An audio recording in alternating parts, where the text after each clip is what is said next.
How many full bloods do you have total? Just one? You didn't bring one? I got rid of all my full bloods. Okay. Okay, you're the full blood? Okay, come on up here.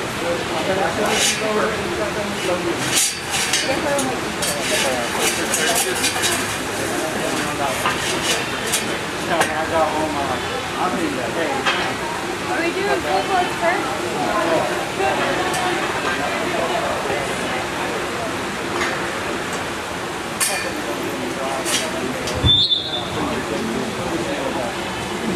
Good morning again, and welcome to the 2020 inaugural Breeding War Goat Show at our showgrounds.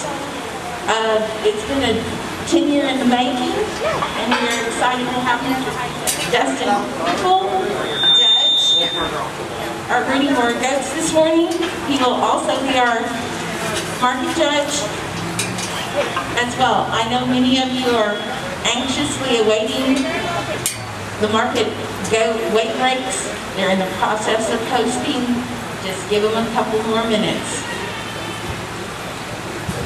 In the ring is our first full-blood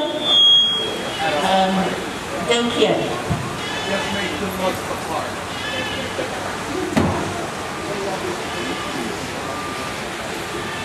He doesn't see the 200.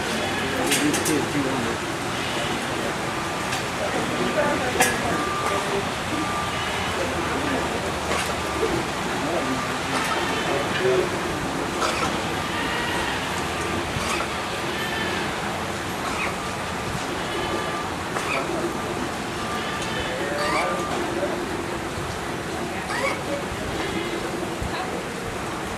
All right, Stevie, you're going to be coming up with Legend.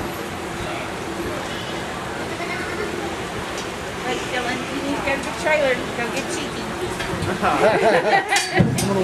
You are? Okay.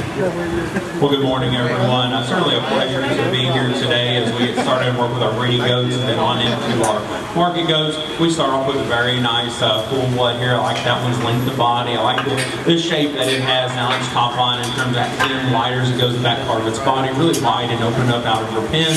And then very much kernel in her center body cavity. Just a really nice kind of practical doe. Certainly can do whatever you need to in terms of breeding and versatility there. Just a nice kind of doe to start off this division. Let's give this young lady a round of applause for doing an awfully nice job.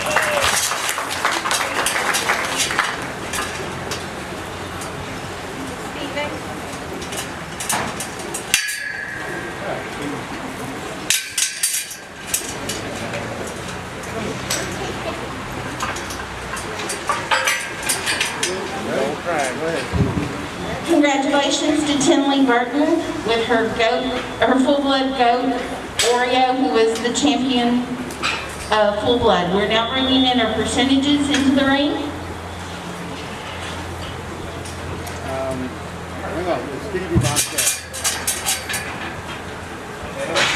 Just a reminder, those of you that don't know or haven't been here, you are required to have your mask on in the holding area.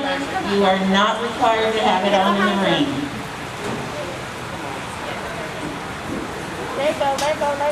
Fist bumps are appreciated versus handshakes.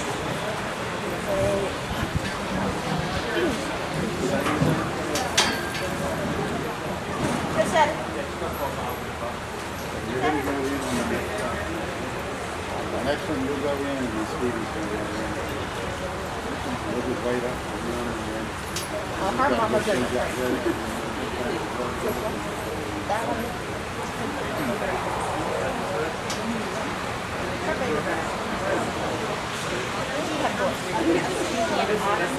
Yes, I got her lined up. We'll wait on it. Which goat is it? That one? It's Paint? Patrick Princess. Come here.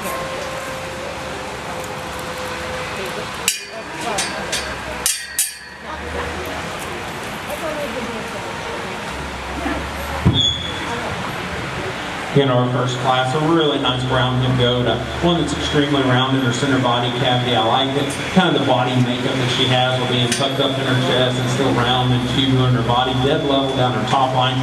You get your hands on her, she's going to handle with enough shape and dimension down her top line. She's one that I think she has an extension through the front third of her body. My question on her is where, we'll evaluate her later as we go with the other ones, is when you set her in motion, I know she don't want to walk in the sand, but is she going to be too restricted out of that rear hog? Is she going to have enough curvature, bend, and flexibility to grab and go and push off of it? But we'll look at that with these other ones when we get to the competition out here. But a very nice way to start our commercial division. Let's give the young man a round of applause.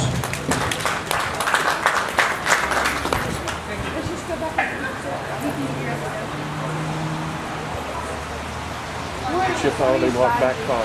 He has another red light.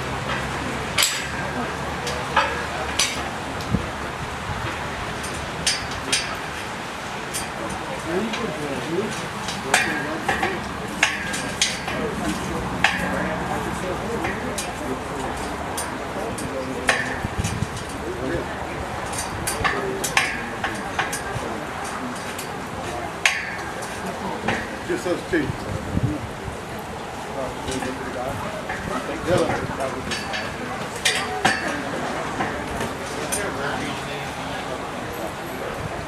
Hit her on her tail, son. Hit her on the tail. Okay, switch that one up. Put that one on the tail. There's the chain.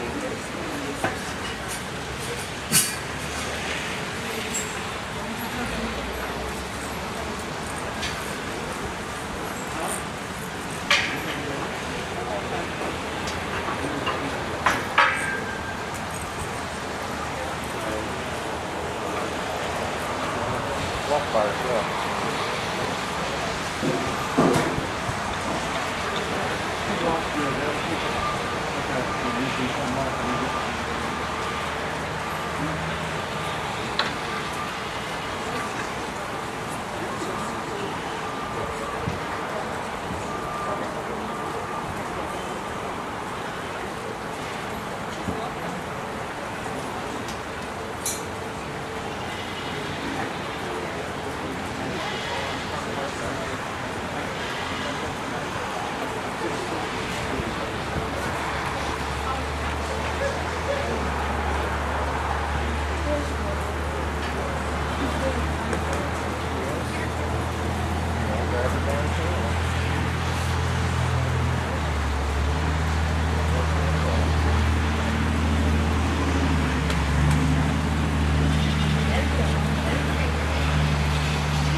Go behind her. Go behind her. Back her on her butt. Hard. No.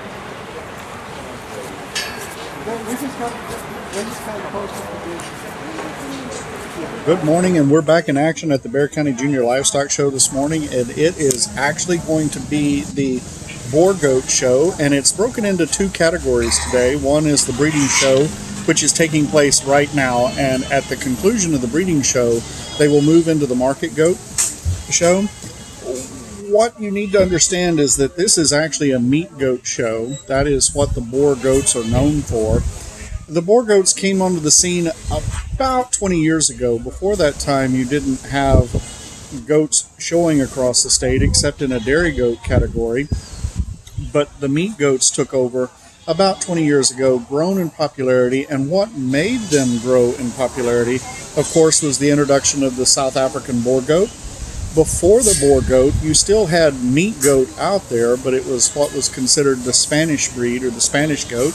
And we're going to let the judge take over and talk about the two percentage does in the Another ring. nice class of our commercials. We'll leave them lined out with the young man starting it off. The brown-legged one's one. I think that one kind of wins the class in terms of its extra body shape, body cavity, chest-floor relation, and then one that's very smooth and shorted off that shoulder blade. I like her extra femininity that she has through her head and face. She's very thin-necked and attractive up through the front part of her body. And then when you get your hands on her, you study from the top coming down, that one just has more boldness and spread through her upper forerib. She's wider at that center portion of the forerib and transgresses back very nice into a very wide body cavity. She's big and bold out of that loin edge and big and wide out of her pin.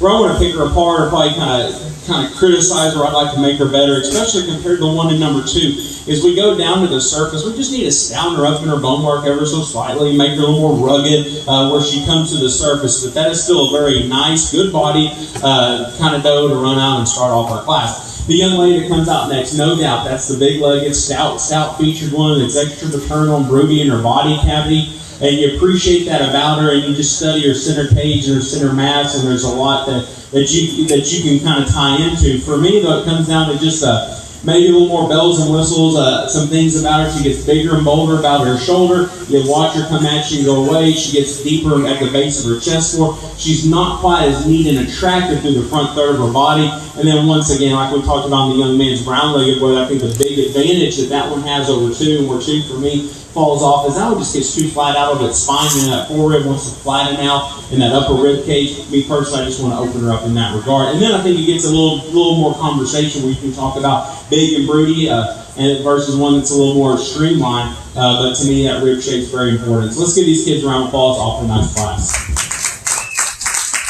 As I was saying, the introduction of the South African Boer goat actually changed the whole landscape of the goat industry. And what I mean by that is we now have started developing a meat goat, or they started developing a meat goat market that took off across the country.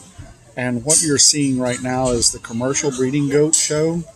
And the reason that it is commercial means that these does that are out here on the sand are not 100% Boer, and they are not registered, but they would be does that would fit into a commercial operation to allow them to build on that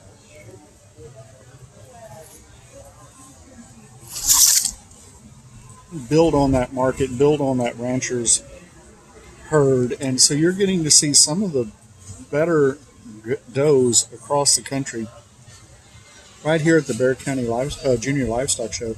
And this is a shout out to all the people that have made Bear County Junior Livestock Show happen. A lot of people don't understand that across the state right now, because of the rising cases of COVID and others, that some stock shows are being canceled, or some stock shows are being adjusted, schedules are being adjusted, numbers are being adjusted. But the people at Bear County have been working very hard for the last year to make sure that this show was going to happen and take place, and they put a lot of safeguards in at the barn to take care of that. And we're going to go to the judge. He's just taking care of the yearling doe. A really nice one, this yearling kind of division here. I love that one's length of body and length of spine. Still being very strong down her top line. She's pulled apart up in her hip shape and her pin width. I think what I really appreciate about her is her just general skeletal dimension, in which she comes at you wide, she goes away wide, and then she plants them naturally wide at the ground. She's stout enough in her feature. It's going to be interesting to see as we kind of compare to some of the other ones. When we get to a champion drive situation, I think that one puts a lot of pieces together. Get critical of her, maybe want to knee her up in her chest, kind of take that breastplate, push it back, maybe we can peel some of that condition off of that end. But still, I think that one's a very functional one, built right kind of skeletal width and dimension. It's going to be fun to kind of sort through her later. Let's give this young man a round of applause. We're doing a great job. He's kind of presented exceptionally well.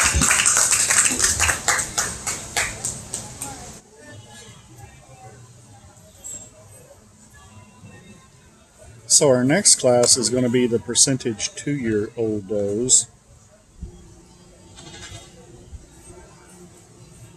And these are female goats that are older than a year, but not older than 2 years.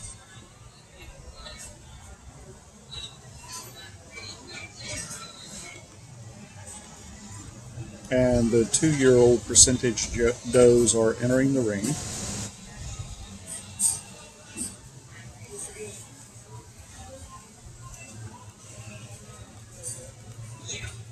Actually, I take.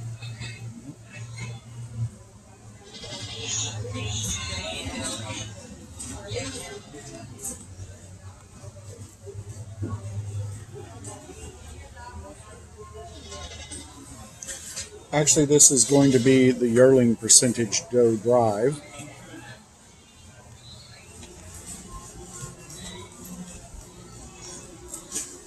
And so the 3 goats that you see in the ring, and you can tell by age, and can see how the goat develops and matures.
A nice age class here. I think you got 2 at different ends of the spectrum in terms of where they're at in their stage of the game and their endpoint in terms of their production and maturity. But the young man's redneck was one still that I land on. I think you study these, even if this one was bred and had a baby by its side, still gonna land on that one. I like that lengthened neck, that extension, that attractiveness. She just looks like those kind of does that you like to watch run around the pasture. She's good in her body cavity.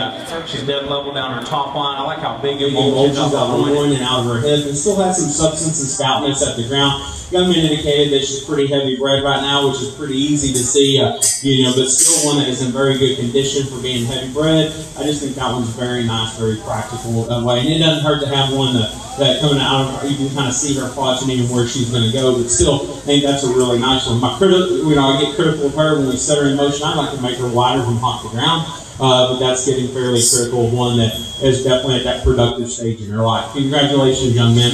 The young ladies that come out second. Bold, really broody kind of doe. I love that one. It's just extra turn and substance to her rib cage. Big and bold in her center body tab. You go up high on that one. That thing is wide down her top line. And as she goes away from you, I give it to her. She is wider from hip to hop to ground compared to our class winner. However, for me, it comes down to just some little bitty mechanic things, which is a little shorter neck, she's thicker neck. And then when we ask her to move, you can kind of see she gets higher up in that hip, wants to kind of roll up underneath her. She doesn't take that long, fluid stride coming out of that rear leg. I want to free her up there and just kind of change the way that hip is assembled up into its loin edge to allow that one to get out there and go a notch better. Let's give these kids a round of applause once again off their nice class.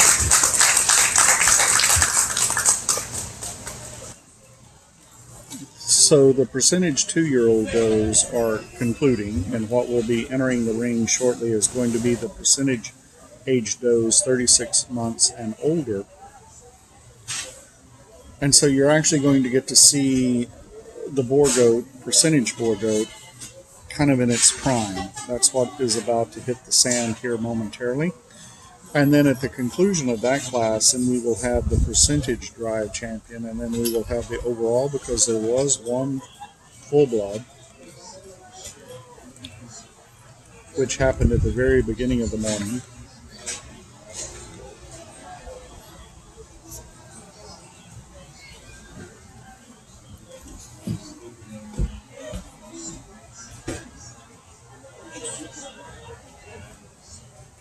Nice red painted goat here. You don't see them very often. A lot of times you see the redhead. The redhead does and redhead Boer goats are the most prolific across the country, but then we also have a very nice black-headed doe inside the ring as well, and those are even a little bit less common. But if you have the opportunity, if you were growing up and you got to see a Spanish goat, compare them to the Boer goat here, you'd understand that there's a little bit more length of body, and the Spanish goat was more of a very lanky, almost like old Texas Longhorn cow. They were designed to eat shrub. They were designed to take care of brush. They would get into places. You gave them a hole about 6 inches, and I guarantee you they would find it and get through it. The Spanish goat, but it dotted the Texas hill country. It dotted most of the Texas landscape, and you see very few Spanish goats in the countryside now because most of them have gone to the Boer goat, the meat goat. There is more of a market, just like the consumer. The consumer has become health conscious. The consumer has dictated the trends that are happening. And so you see producers that are creating a more meaty goat, and that was made available by the Boer influence.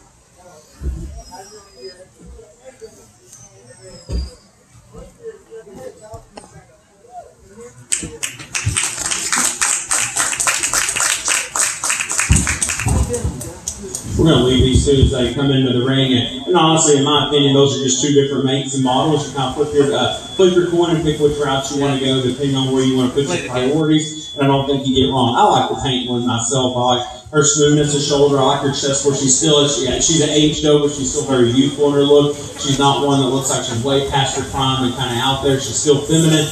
Really neat about her head and face. I like how thin and long neck she is. Just very attractive, very strong down her top line. She's extremely wide as we get back there. And then you talk about one that's extremely pulled apart and blown apart from hooks to fins and out of that dock and hip. And certainly I think that's where she adds the advantage to it. If she is level out of her hip and from hooks to fins as our class winner, probably not. But still, I think that one's extremely nice, and what she does right gets her up there. Now, men's black-headed one, that one is certainly the stouter one that really has a big back leg in her, big feet, super stout at the ground, big body, extremely robust in her center rib cage. As you go to the top side of that one's skeleton, that one is massive down her loin edge. And for me, I think it's extremely impressive when you put your hands on that one's top. I know we're not just strictly going to muscle them out on these does, but that loin edge is extremely neat. And as we go, if we're trying to make weathers, to me, that loin edge and that hip loin juncture needs to be one of those focal points. We've got to make a big loin, big and wide where they tie that hip. Certainly, I think she does that. Where she comes in the two-hole for me is I just read her she's too short from hooks to fins. She's too short about her hip.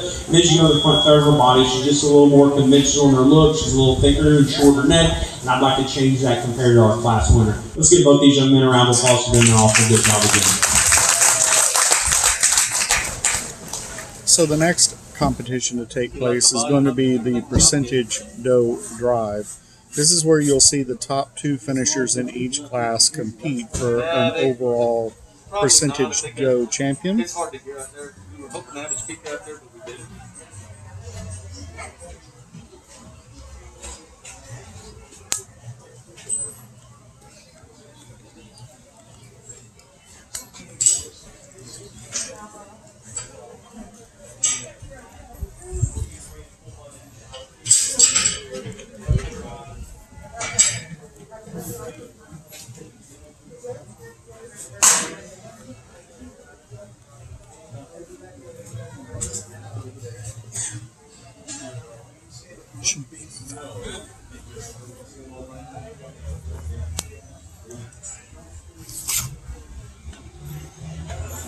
Grand champion drive.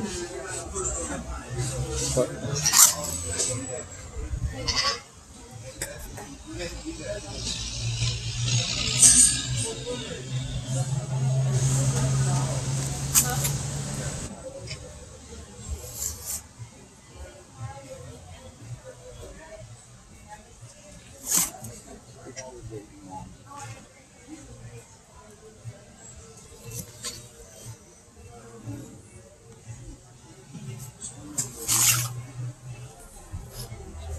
this one.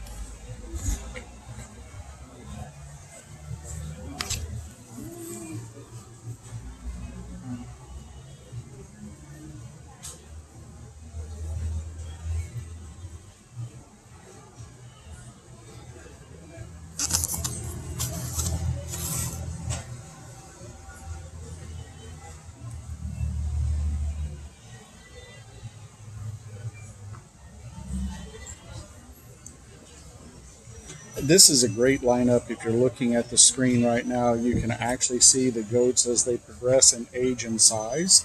So this gives you an evolution of how the goat will grow, what the goat may evolve into or grow into from 0 to 6 months all the way up to a very mature goat. We name our champion of commercial division. Let's first start off and give all the kiddos a round of applause. Doing a great job out here being presented and braving the weather today.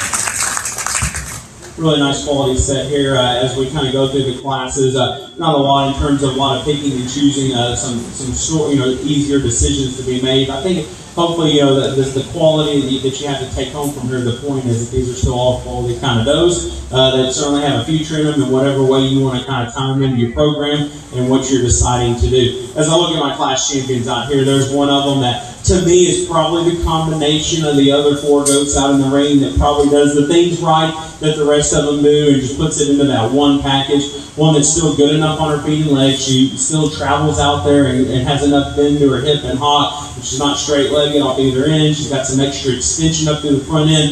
Gives you a great look. One that is extremely good down her top line. She handles with enough width and dimension down her top. I think you study from hooks to pins are the one that's the best combination in terms of length of hip and width and squareness of hip.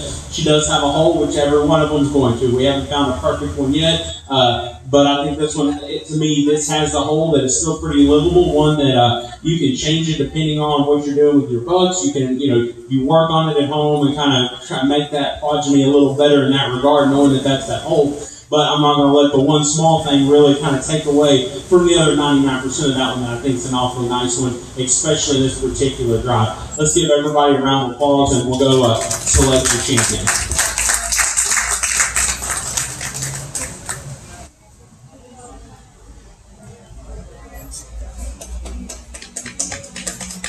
So the percentage 2-year-old doe was actually selected as the champion.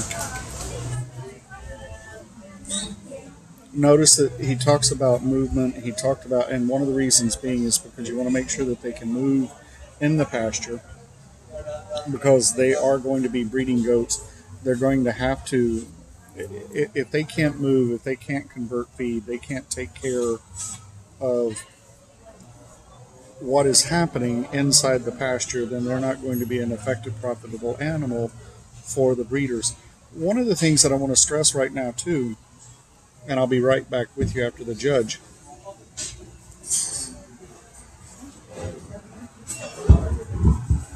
The young lady comes in out of that class with a blonde neck, with just a big, bold-bodied one, very robust, very maternal. For me personally, she's probably not good enough out of her hip and hind leg to go much past her class in this line. I think there's one that does some other things right. One that I just truly appreciate the width and squareness that this one has. Just kind of blown apart and opened it up. Opened up this one that's in its body cavity. Probably not the most attractive from the point of the shoulder forward, and I'll give her that. She's one that she's not neat enough in terms of her neck, but still from a brood doe kind of potential. I think you have to appreciate her, and she certainly needs to be the one to follow up in our reserve commercial division. Once again, let's give all these kids a round of applause. Please, young man out of class 3, go have our reserve.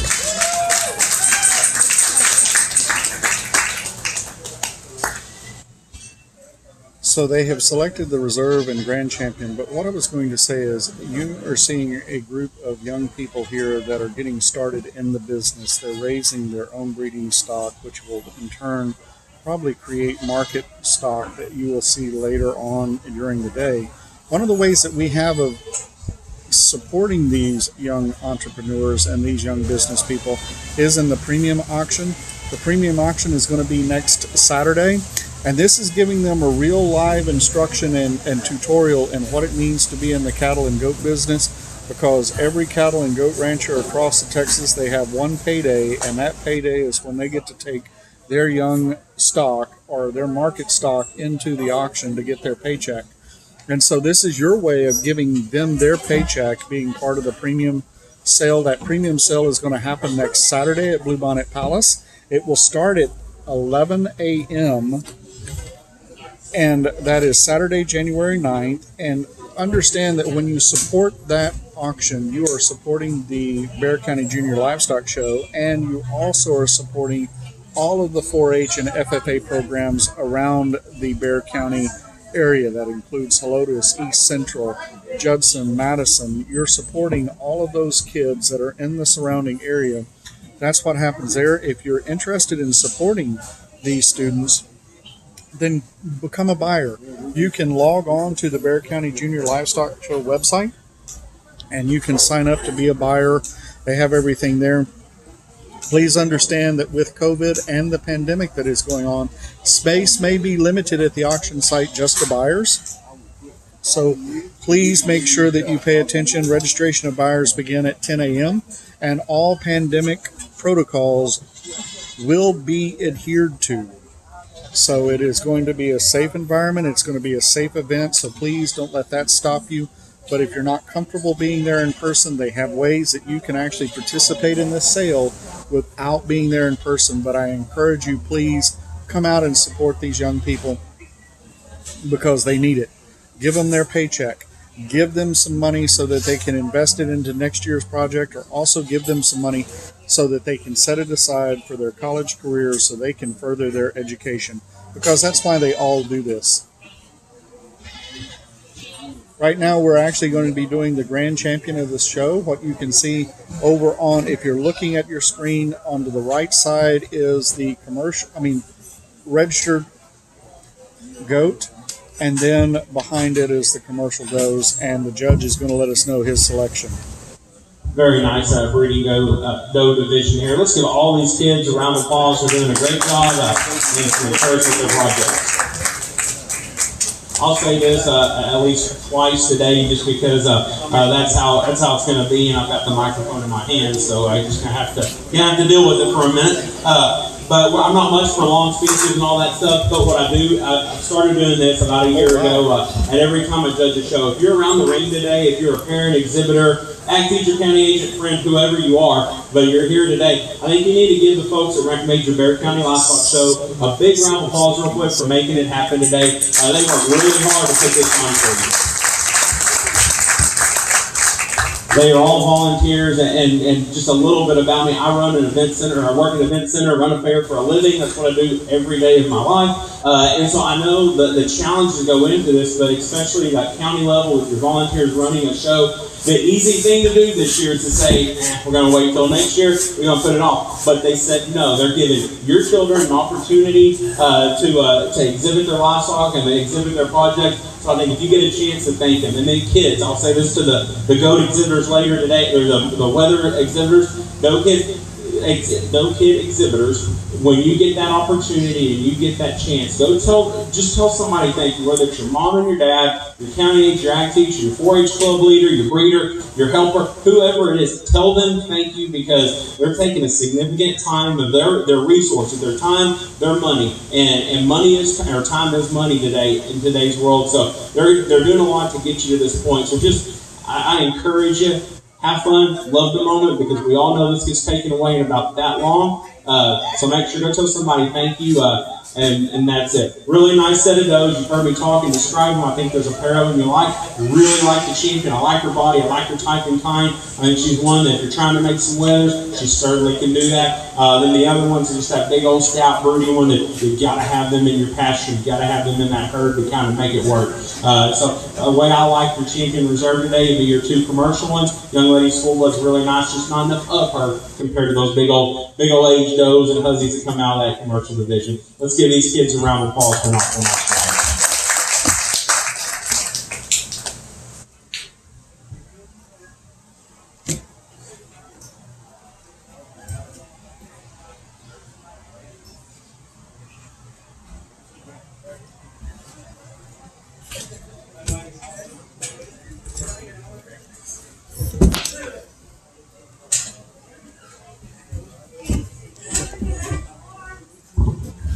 First of all, I'd like to thank Mr. Kufall for judging our breeding Boer goat show.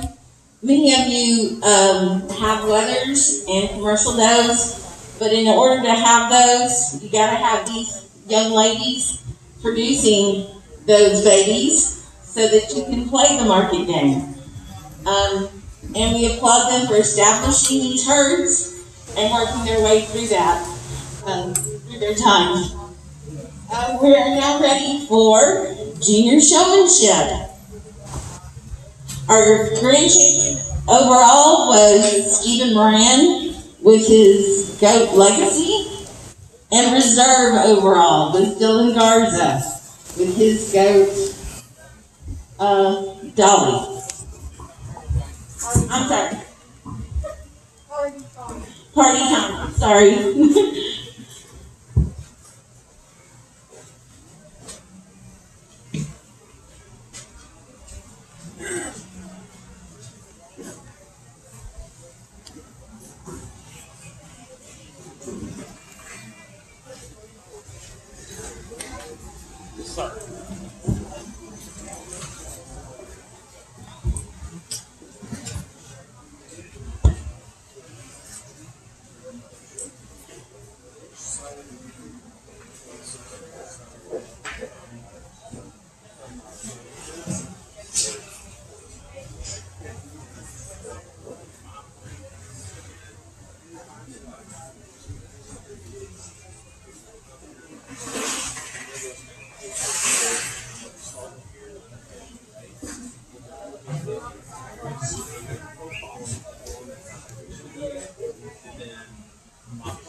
Does that work for y'all? I want to make sure you get the video.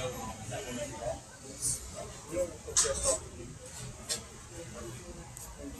Keep that.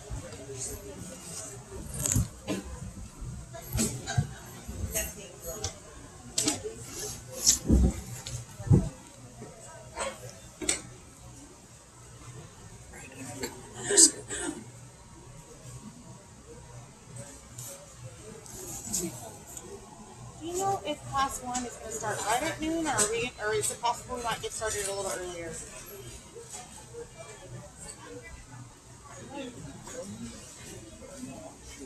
Okay. Okay. All right. We're going to start right. What is it? Is the last one? This is BCJLS. Thank you.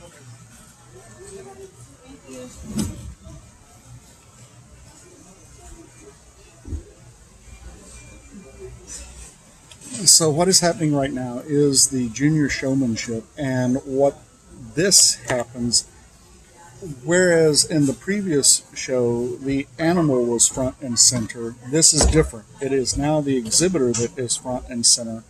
So the showmanship judge is out there looking at how well the exhibitor presents the animal, how well the exhibitor pays attention to the judge, is he engaging with the judge. So now it is 95% exhibitor and 5% animal.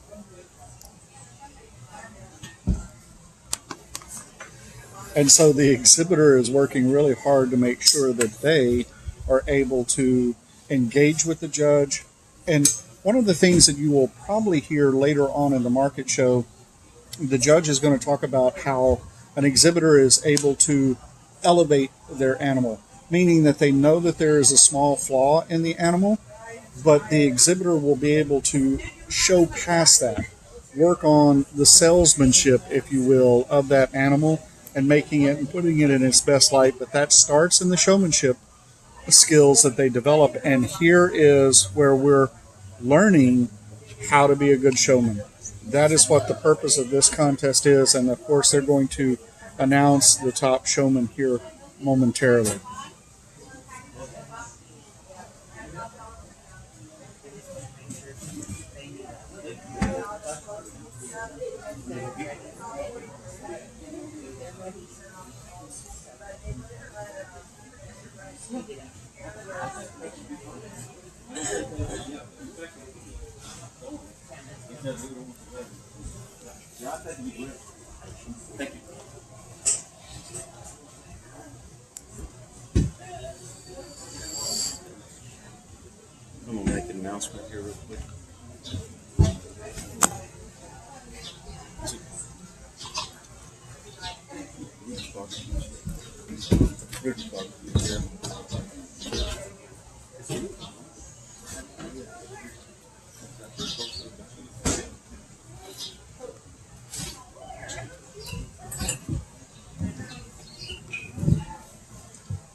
Quick announcement here. I want to tell you that Rudy's Barbecue has been gracious, like they do every year. Mr. Luton, Mr. and Ms. Luton, have Rudy's come out, and they will have sausage wraps to give to anybody that needs it. It's a great lunch. Y'all go up there. They're in the east side of the big barn, so y'all enjoy it. They're going to start serving about 11:30.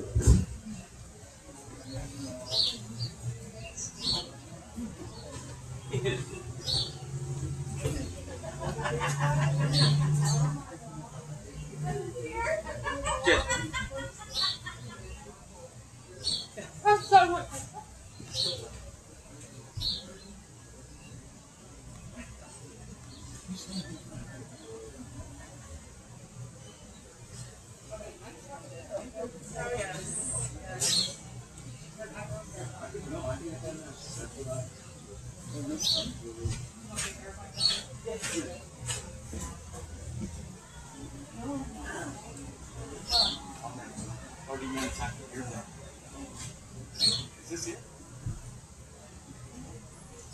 Showmanship championship.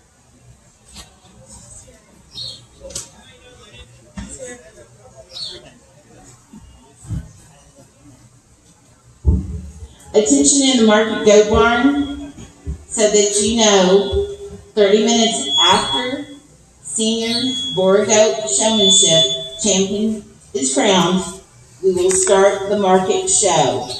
So after the senior Boer goat showmanship champion, 30 minutes later, we will start class 1 of the market show. 80% of the class.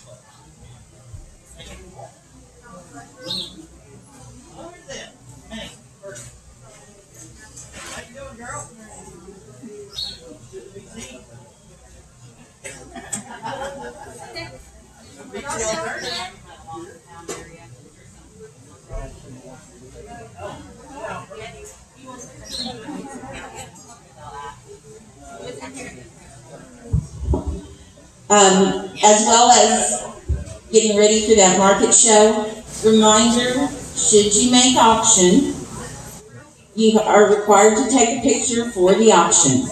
Dylan Felder Photography has a package deal for $150. They will take all your ring shots and backdrop shots and put them electronic flash. Please talk to them about that for the show. If you just want certain pictures, they will work with you on that as well. Make sure you fill out your card. It is a requirement that you do take a picture should you make auction with your goat. Jeff. Yes, sir. Did you do anything last year with us? No, sir. Okay, I didn't think so. Okay, well, thanks for doing it, guys. It's a little difficult.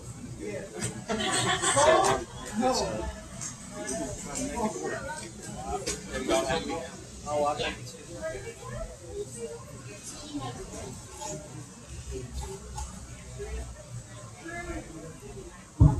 Thank you, ladies and gentlemen, for the opportunity to come up here and visit with these children. As I do showmanship, and this is, I don't know, I enjoy doing showmanship because I get to ask them questions and talk to them. And if a child is raising an animal, they need to know a little bit about that animal. They need to know the parts of the body. And you seniors that are out there waiting to come in, hope you're listening up. But you need to know some of the feed products that you use, some of the dewormers, maybe even the gestation period of your goat, some of the diseases that affect goats, things like this. So These two young ladies, this is their first year to show. They've done a good job. We're all going to learn a lot of things as we go along, and I'm sure they will, but they've done all right with these two little does out here. And I want to congratulate our winner and our second place.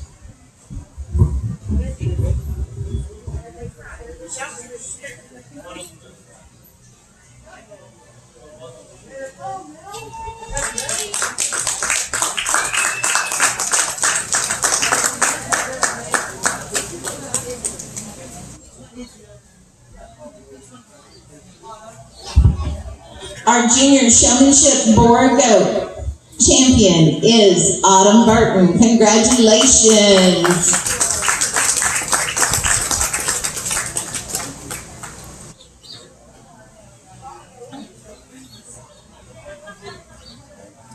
So as the junior showmanship contestants leave the ring, entering will be the senior showmanship. Coming into the ring is our senior breeding Boer goat showmanship champion lineup.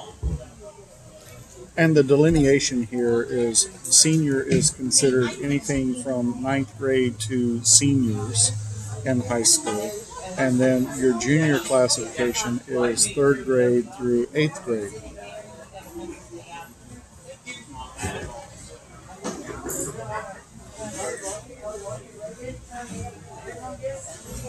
There will be 3 contestants in the ring for this contest.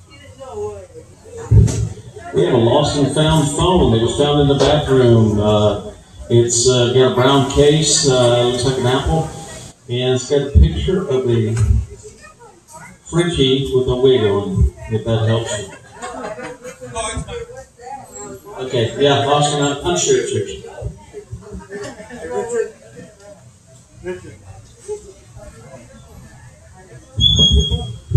We have it up at the stage.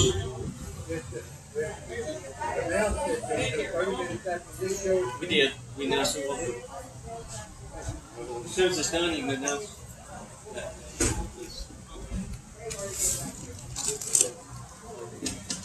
So the judge is taking a moment to interview and speak with each of the contestants.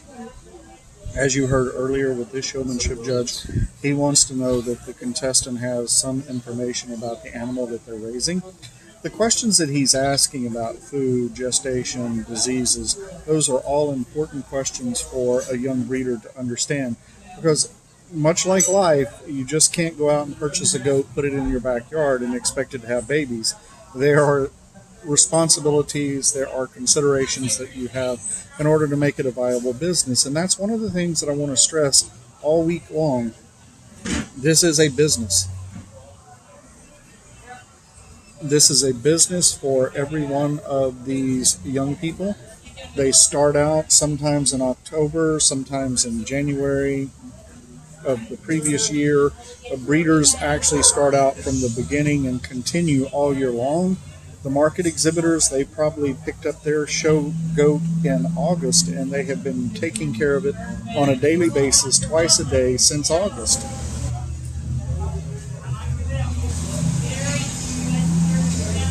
So they're out there in the sand right now talking about their industry and how they participate in that industry.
Excuse me, did you plant a phone?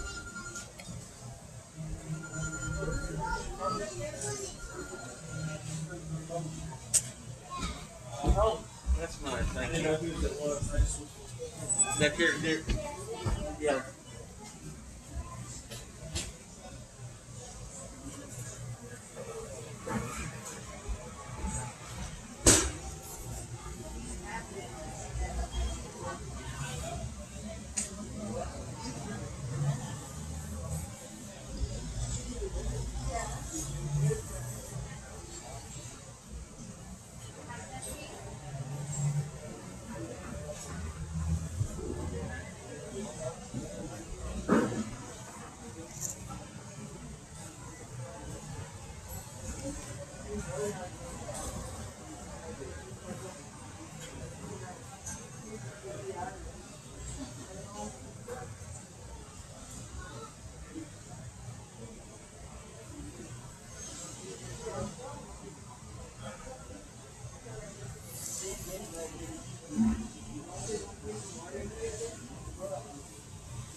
Give these seniors a round of applause, huh?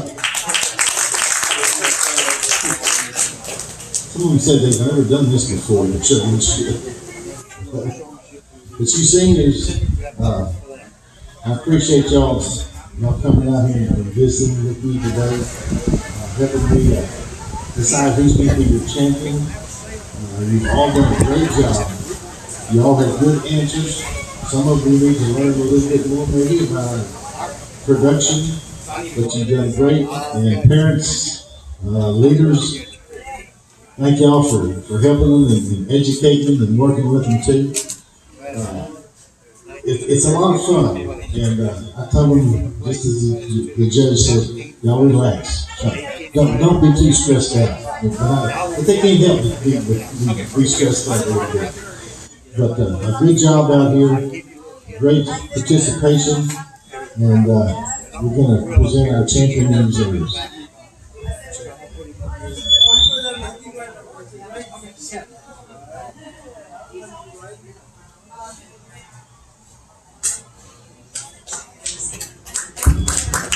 Our champion senior showman is Stephen Moran.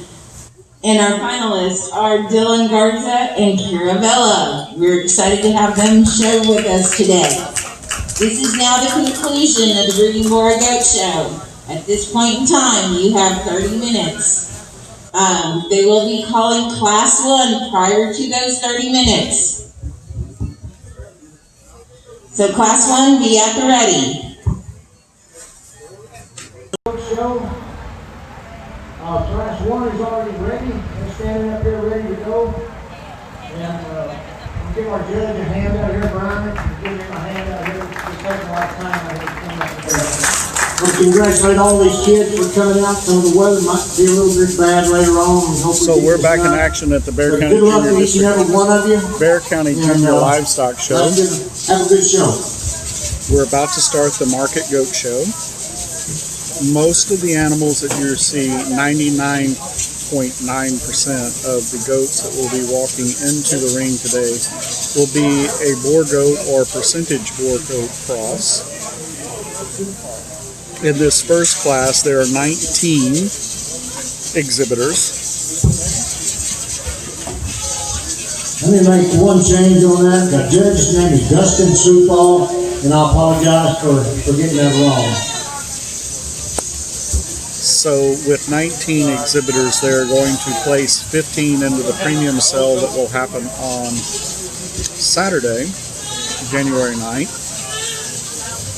The bottom weight in this class is 57 and the top weight is 72. So you're going to see almost a 20-pound difference. And I know you may not think 20 pounds is different, but when you look at the muscle structure and the muscle that the goat is carrying, it is going to be a little bit pronounced. And if you're looking at your screen right now, you can see some of the first ones inside the class are the lighter goats in this one. That's not to say that a lighter goat in this class could not place first, could not place second. It's all going to basically be the evaluation the judge does about the muscle structure and the skeletal structure of the goat. So these are market animals. The 57 to 72, these animals are not at the end of the finishing process. So ideally, if they were to go to market today and they were sold, they would be sent to a feedlot facility in which they would be finished out and they would reach the ideal weight.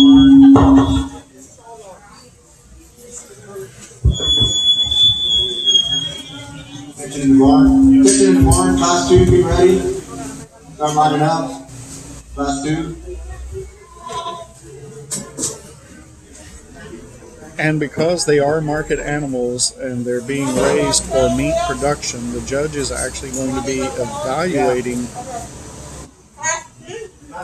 the project animal based on that criteria. So the amount of muscle that the animal carries into the ring, whether it's broad across the top, and what we mean by that is that the muscle across the top of the back of the exhibit animal is pronounced.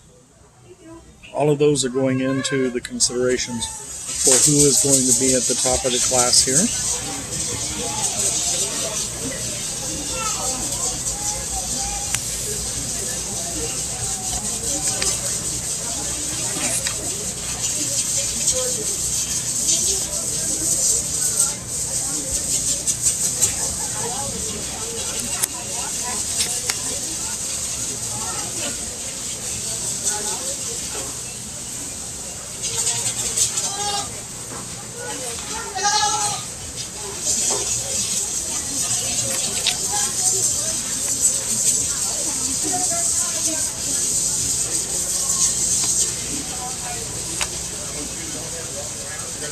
On the profile, okay?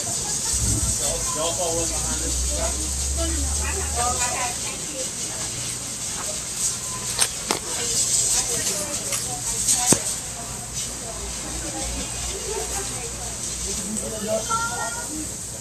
Yep. When they make their turn, you just hold.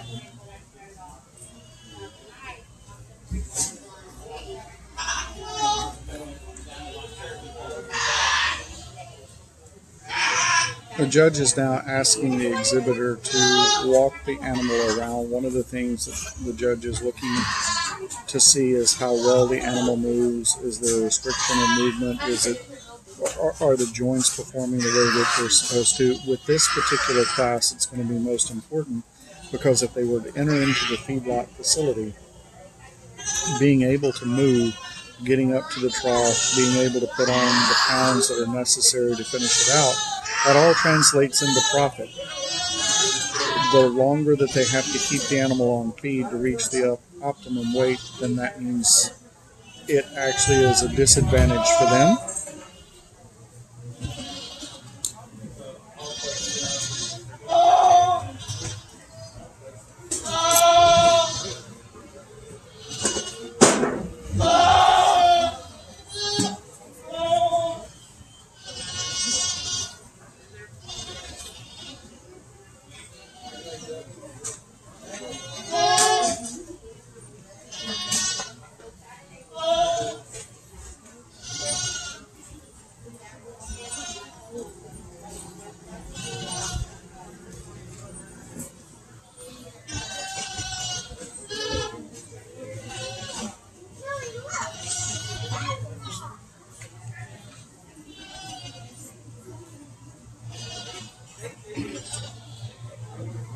The judge is now touching the animals. That's once again to evaluate the amount of cover that the animal is carrying. What we mean by cover is the amount of fat content that animal possesses. You want an animal that has some fat because that creates the marbling. It creates the ability for when you're doing the finished product and cooking it, it adds to the flavorness, it adds to the tenderness of the meat. But you can also have too much, and too much fat actually affects the marketability of that animal as well.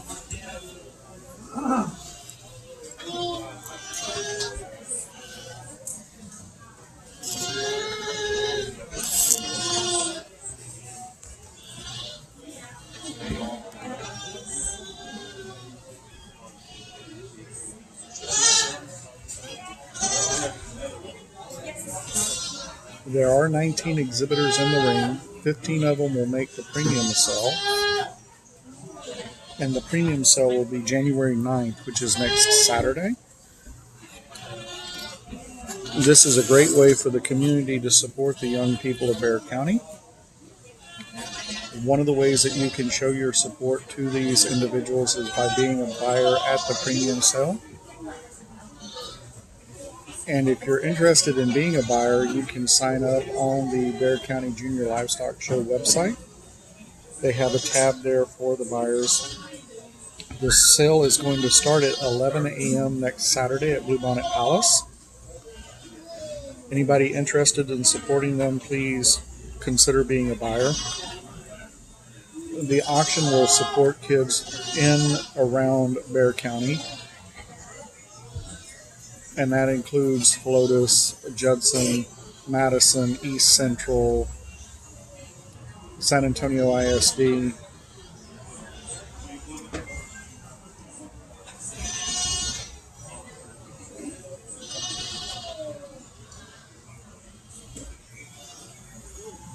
Because of the pandemic, there may be space limited only into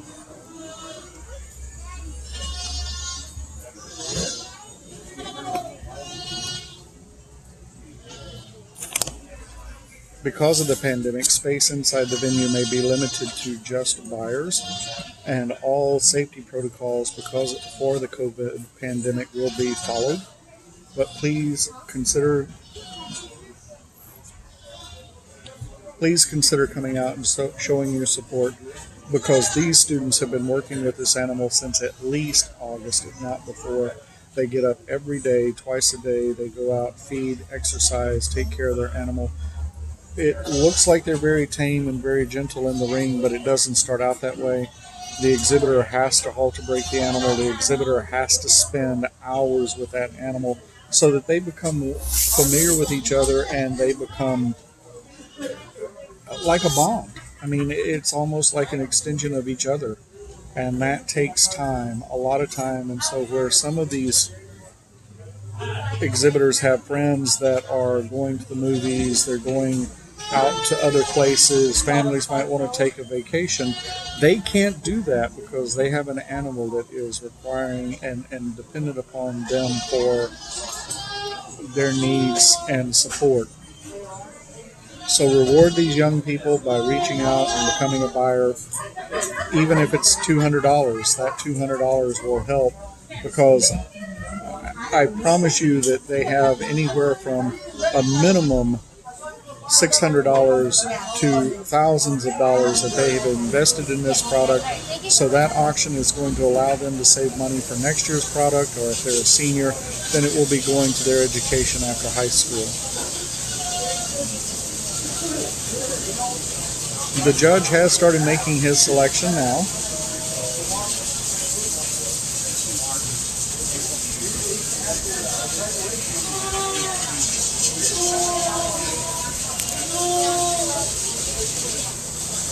The two top places in this class are going to be considered a breed champion, and they will be returning at the conclusion of the 5 classes for the championship drive, where they will announce the overall champion for the show.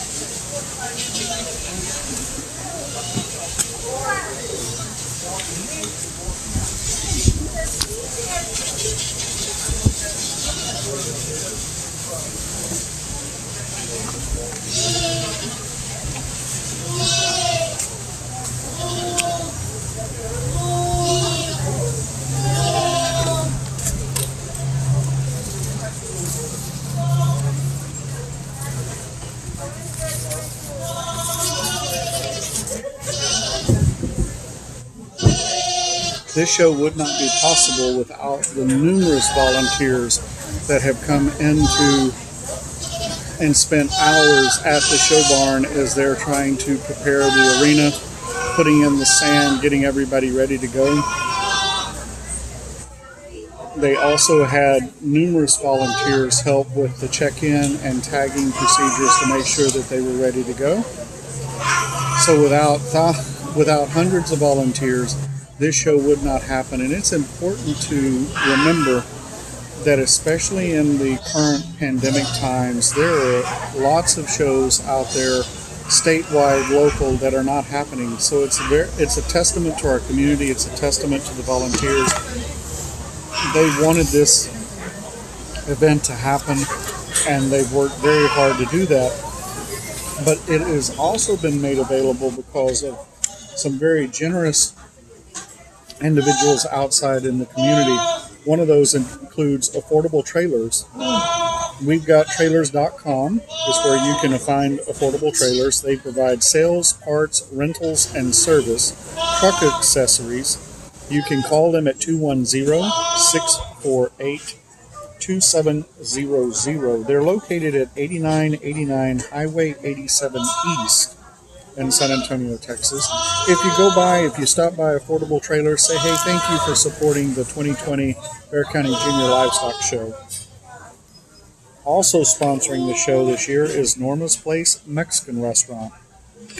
They have private rooms and catering available, and they're located at 11420 Highway 87 East in Adkins, Texas. You can find their menu, their store hours, and other daily specials by checking them out on the web at www.nptexmex.com. That's www.nptexmex.com. Go by Norma's Place and say, hey, thank you for supporting the youth and leaders of tomorrow at the Bexar County Junior Livestock Show.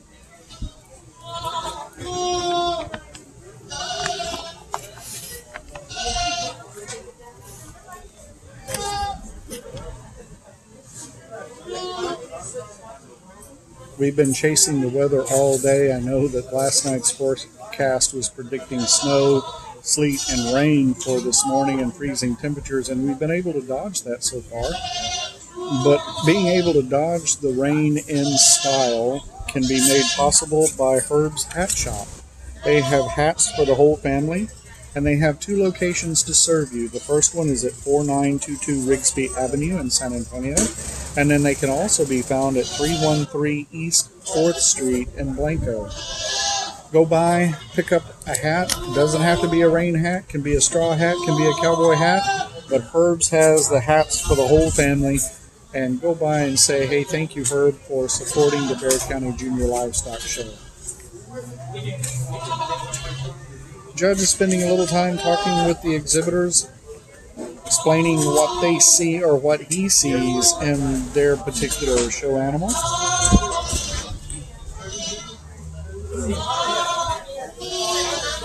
Looks like the judge has it down to the last 4 places.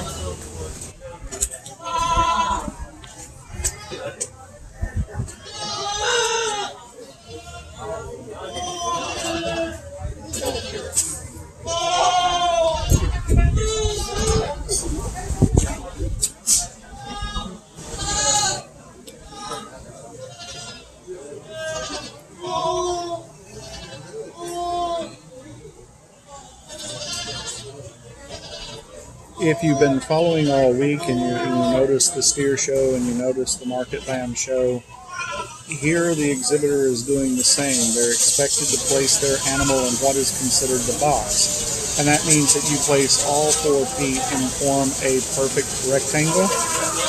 The purpose of them being placed in the rectangle is to show off the skeletal makeup and the muscle structure of the animal. It highlights the strengths and in some ways can show the weakness of the animal. So it puts it on kind of an even playing field to be evaluated.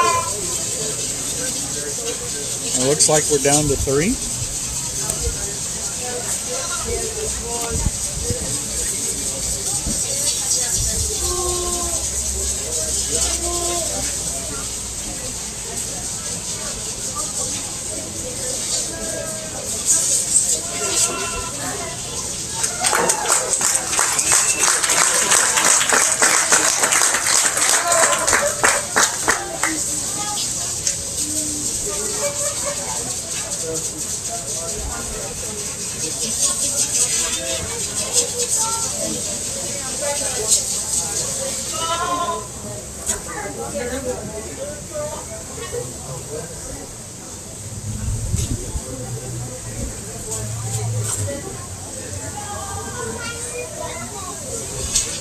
And the judge is going to talk to us about his selection. Really nice way to start off our day in terms of a market goat show. The young man in the white shirt's going to start us out. That goat hits you coming in the game, and you put your hands on that initial sort. To me, he gets up there pretty easily. He makes that last kind of turn when we ask to set him in motion. And he's very athletic in his lines, he's athletic in his movement. What I appreciate about him, and we kind of set the tone with him as we go forward the rest of the day. Big legs, stout featured, he had opened up off either end of his skeleton. His chest forward jammed up in his shoulder blade where it needs to be. Yet he's still smooth enough about his shoulder, real extended through his front end. You put your hands on him, and that guy's got a big old accent. I really appreciate the amount of shape and dimension he has in his wrap as he goes into his loin, into his hip, and you set him on the 3/4 view. I think that's where you just like that guy even more because of the substance that he has down at the ground. If I could change him or where I want to fix him, probably comes more to his attitude than anything. He's fighting that young man really hard, and when he fights it, he kind of drops right there behind his shoulder in terms of his top line. You set him in motion, top line's playing good. I think right now it's just a matter of he don't want to be a showgoat. He's kind of fighting the young man, not helping him out. Young lady that comes out next in the yellow. That thing is killer looking from the side and shapely as all get out. I really appreciate one that you get on the top side of that one skeleton, how bold and robust he is in his top shape. His length of body is incredible. His body shape is really neat in terms of his chest sort of plank relation. He's up and out. He's extended through the front end. He's got a lot of shape from the side in terms of that cycle, but it's just when you get him behind this guy, he needs to drop down some lower legs compared to our class winner. We need to widen him out at the base of that leg when we get him right behind him, and then I think that pair gets really, really competitive. The young lady in third, and honestly, that goat's got a handful of pieces that I really, really like, and he's got one kind of fault that makes it kind of hard to appreciate those from the side. We're going to get into those kind all day. Tall fronted, extremely neat to look at. He wedges way good in terms of his progression through his loin and to his hip. Of the top 4, 5, 6, 19 goats in the class, there's not a goat that handles with that much progression through his loin edge and out through his hip. I like the substance that he has from the ground. However, it's when you go to the front part of his body, of the top 4 goats, he's actually the plainest in his rack shape. He's the flattest right behind his shoulder. To me, I just need him to mature up a little bit, open up in his upper rib, give us a little more rack shape, and that guy gets very competitive. But that is a really good goat that comes in third. Young man does an awfully nice job getting this goat presented. He kind of has that same body shape that all of the goats that precede him in class do. Dead level down his top line. He's up fronted. He's wide based. Where that guy kind of drops down in the 4-hole, comes to a touch, he just doesn't touch as crisp and firm as the ones that stand directly ahead of him. On down the line, some really nice goats. Let's give those kids a round of applause as they exit the ring.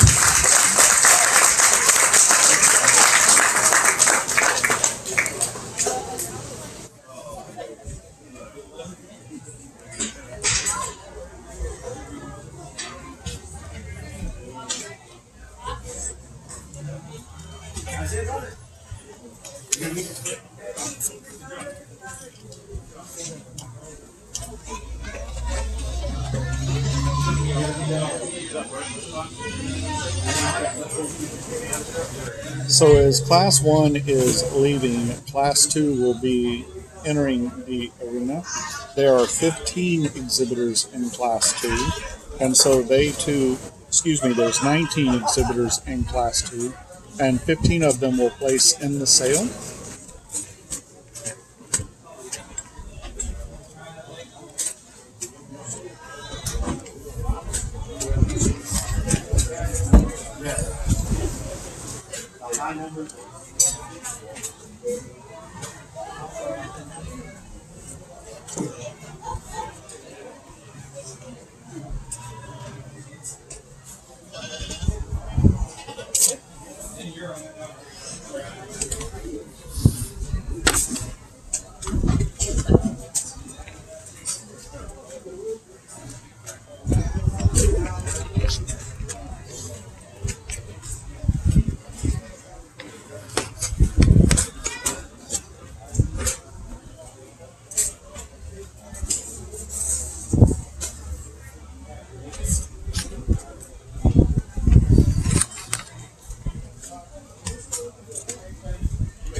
So Class 2 is entering the arena, and of course the exhibitors are passing in front of the judge, so he's getting to make his first initial evaluation and impression. There are 19 in Class 2. There will be 21 in Class 3. So the bottom weight in Class 2, or I should say the lightest weight in Class 2 is 73, and the heaviest weight is 80. So there's really only about 7 pounds difference, so you're going to see a more uniform group of project animals in this particular show. Here's Barton. First place, breed champion, Sutton Davis, St. Edward 4-H. Second place, Zero Breed, Sophia Zimmerman, San Antonio Christian School. Third place, Madison Creek, Lotus Unlimited. Fourth place, Sophia Zimmerman, San Antonio Christian School. Fifth place, Madison Creek, Lotus Unlimited. Sixth place, Reggie Crick, Lotus Unlimited. Seventh place, Sutton Davis, St. Edward 4-H. Eighth place, Jamie Prunella, Lotus 4-H LSP. Ninth place, Carolyn Chavez, Southside FFA. 10th place, Dylan Garza, East Central FFA. 11th place, Victoria Wayne, Lotus 4-H LSP. 12th place, Natalie McGovern, Lotus 4-H LSO. 13th place, Riley McGovern, Lotus 4-H LSO. Olivia Floyd, 14th place, Lotus 4-H LSP. And 15th place, Carolyn Chavez, Southside FFA. Let's give these kids a nice round of applause for their hard work.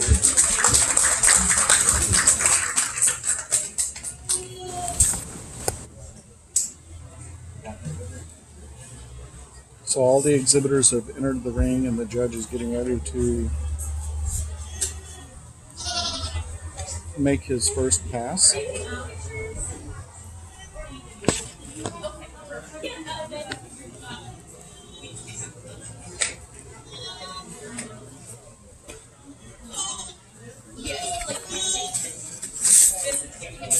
Bear County Junior Livestock Show would like to give a shout out to D&D Power.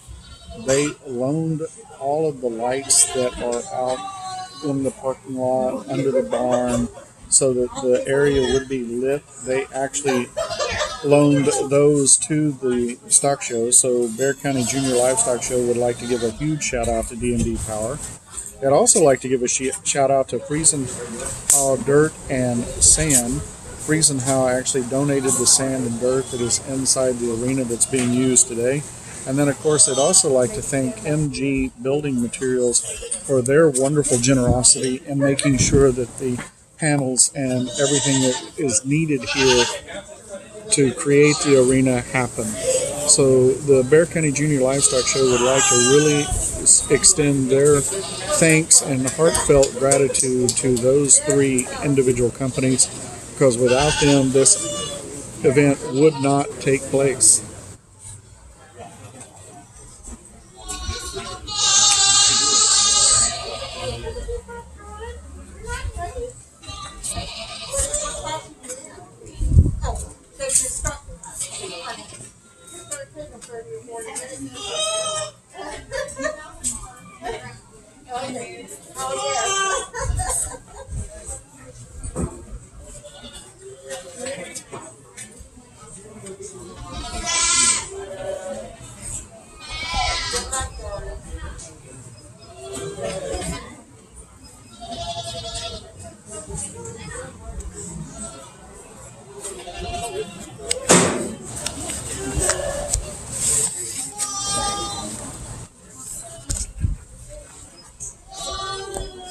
Other sponsors of the show include A to Z Rentals. They're located at 5981 US Highway 87 East in San Antonio, Texas. You can contact them by calling 210-648-6600. 6650. And they provide contractor, homeowner, and party rentals, your complete rental store. Reach out to A to Z Rentals and say thank you for your support for Bear County Junior Livestock Show. Also, Mars Pizza and More. I know I'm going to be hungry when this show is over with. Drop by Mars Pizza and More. Grab a pizza, take it home. Get in where it's going to be nice and warm this evening, and they're located at 14218 Nacogdoches Road. And if you go in, say hi to Renee and Martha Luan, and say thank you for your support to the Bear County Junior Livestock Show.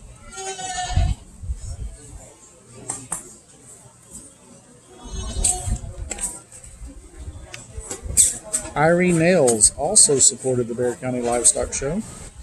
Go by and say hi to Natalie Solis, the nail tech and owner of Irene's Nails. She's located at 6750 US Highway 87 East in Suite 7. You can reach her by calling 210-557-9921. So if you're needing a manicure, you want a pedicure, go by and see Irene Nails, and she'll take care of you and say, hey, thank you for supporting the Bear County Junior Livestock Show. Also, the Hair House. And I'm almost due for a trim. Class 3, start lining up. Class 3, get to the line, please. Thank you. It's almost time for me to get a trim, and I need to go by and see the Hair House, a sponsor of the Bear County Junior Livestock Show. They're located at 7541 US Highway 87 East, Suite 3, in China Grove, Texas. You can call them and make an appointment at 210-552-4830. Reach out and say thank you to the people at the Hair House, proud sponsors of the Bear County Junior Livestock Show. Without their sponsorship, without the sponsorship of generous business people like you, this show would not be able to take place. And some of the sponsorship money also goes into the scholarships. And last night, Class 1, don't forget to take your pictures for the auction. Class 1, all the placings, take a picture, please. Thank you. And last night, the officials of the Bear County Junior Livestock Show announced the scholarship winners. You can find that list on their Facebook page. We'd like to congratulate those seniors that won a scholarship and will be continuing their education in college next year.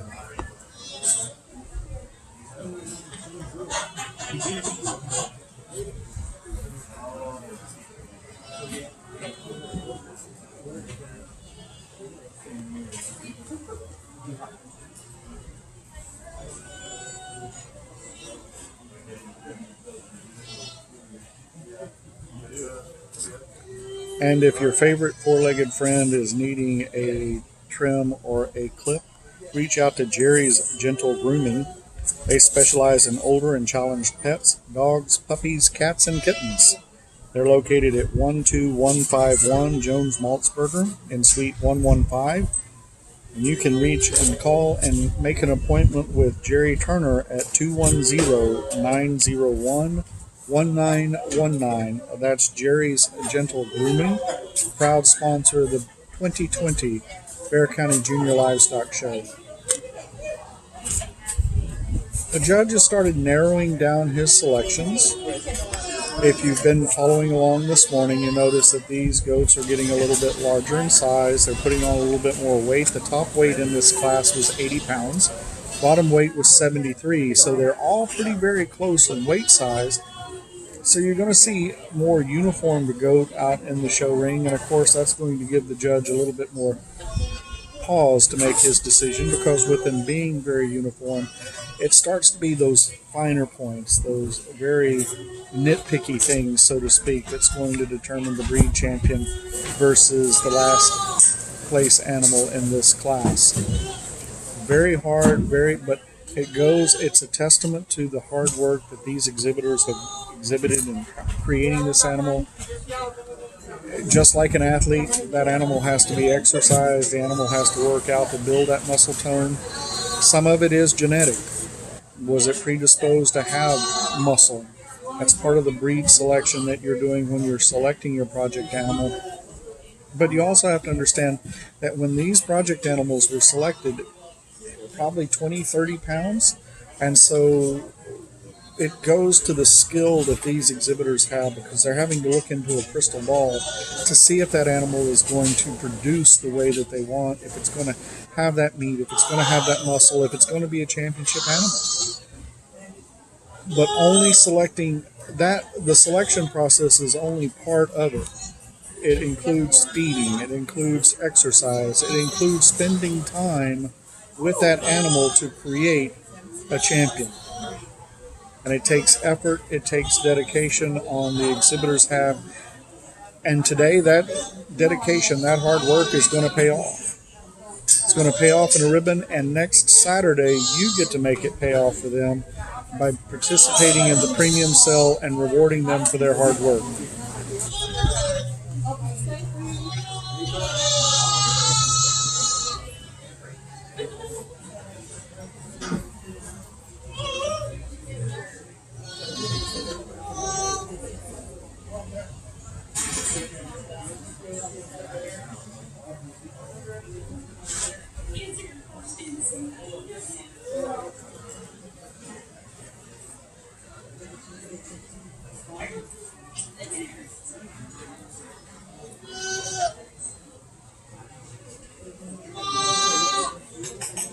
Looking for your next place to have a perfect birthday party or just have some family fun, then drop by and see the people at Green Acres Golf and Games. It's a family fun place. Mini golf, go-karts, bumper car boats, park rentals, birthday parties, Animal Land, arcade, redemption center, snack bar, paintball, trampoline thing, water wars, and batting cages. They have something for everybody in the family. That's Green Acres Golf and Games. They are located at 9782 U.S. Highway 87 East, and you can call 210-649-GOLF. You can find them also on the web by going to greenacresgolfandgames.com. Check them out, and if you go by, say thank you for supporting the 2020 Bexar County Junior Livestock Show.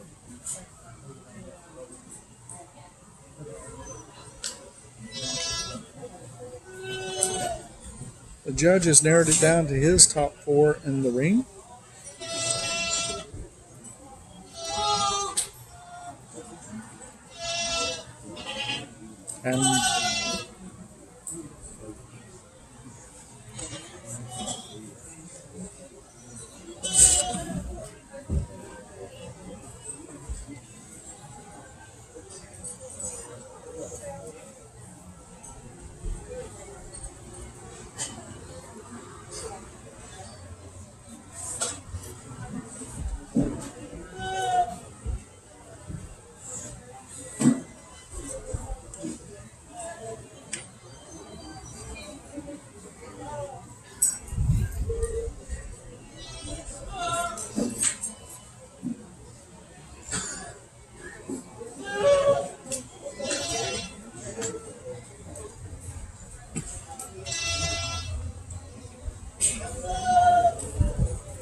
And we're down to 2.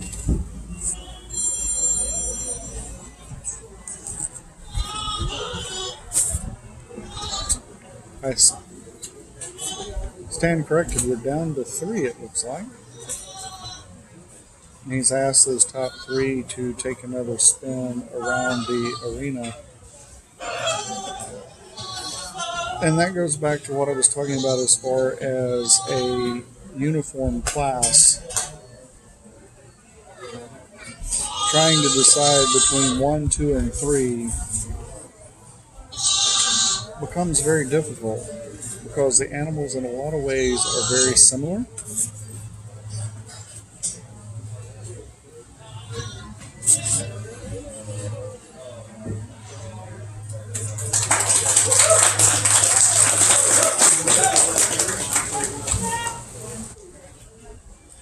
And here comes the judge.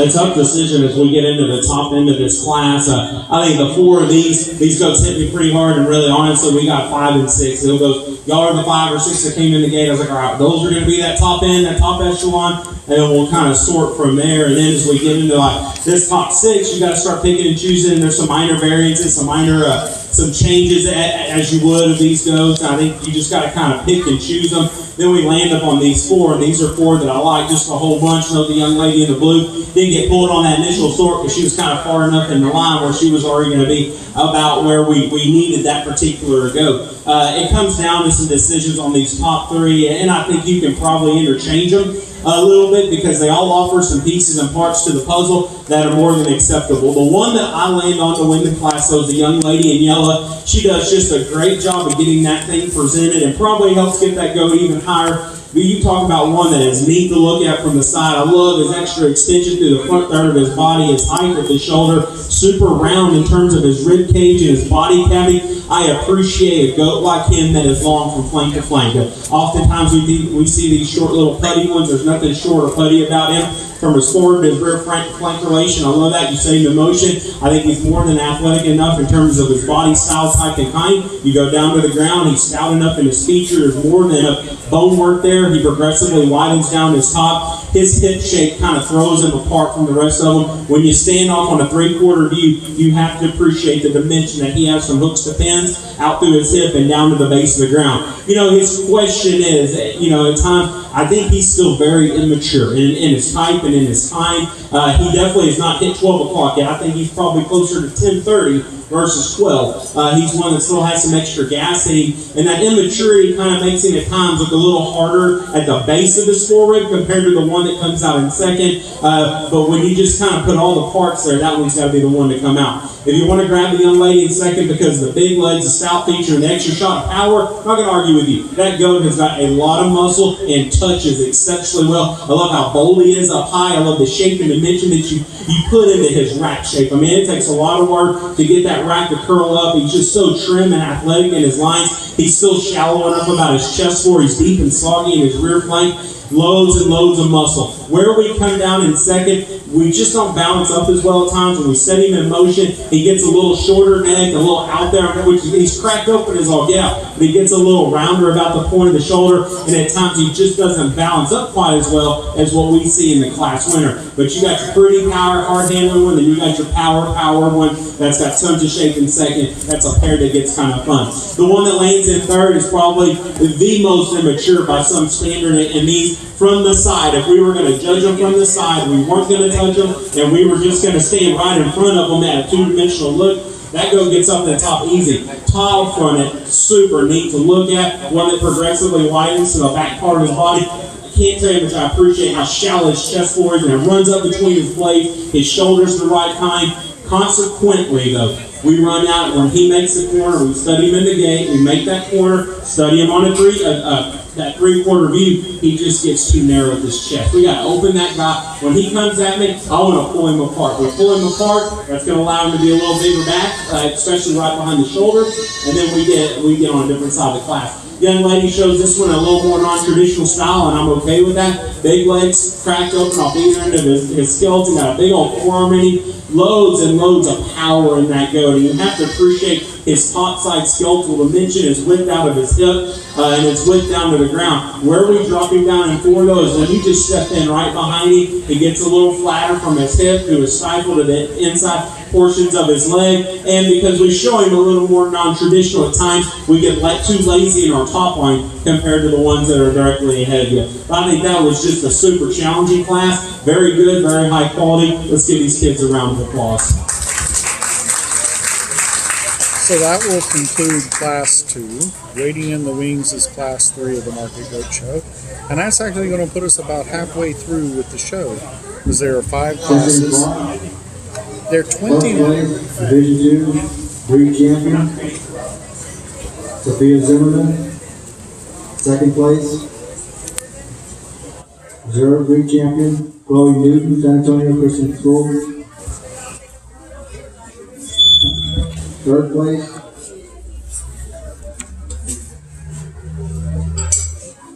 Chloe Newton, San Antonio Christian School.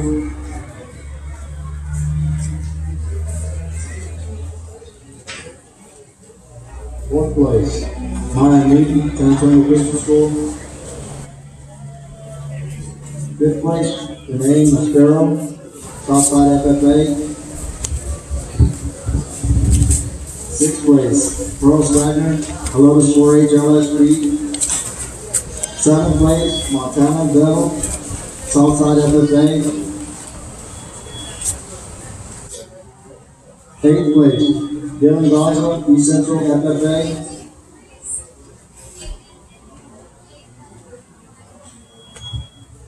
Ninth place, Riley McGovern, Helotes 4-H LSO. 10th place, Stephen Moran, East Central FFA. 11th place, Haley Hennick, Helotes 4-H LSO. 12th place, Anna Lynn Flores, O'Connor FFA.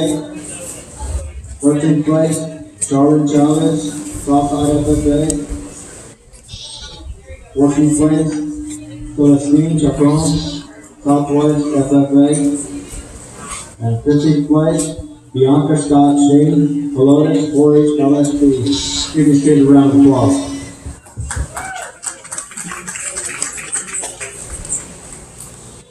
There are 21 in Class 3, 21 exhibitors. 17 of them will actually make the premium sale next Saturday. Final exhibitor is entered the ring. They're taking their first turn in front of the judge.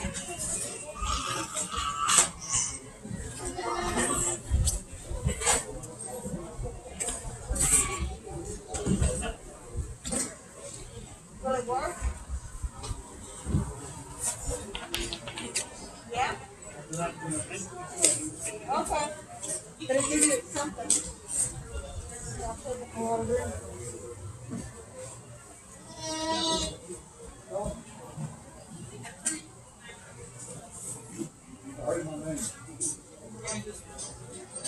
Do I need to make any more?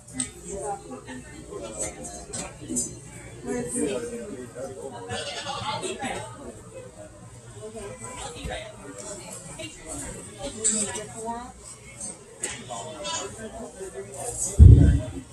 Attention in the barn, class 4, start lining up. Class 4, line up. And class 2, take your pictures for the auction. Thank you.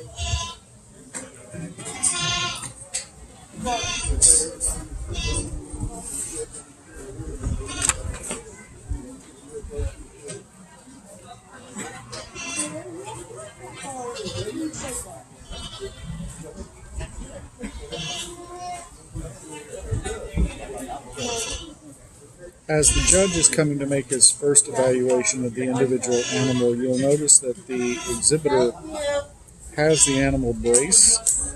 And what that basically does is cause the animal to flex, just much like a muscle builder. It's going to highlight all of the muscles that that animal is carrying.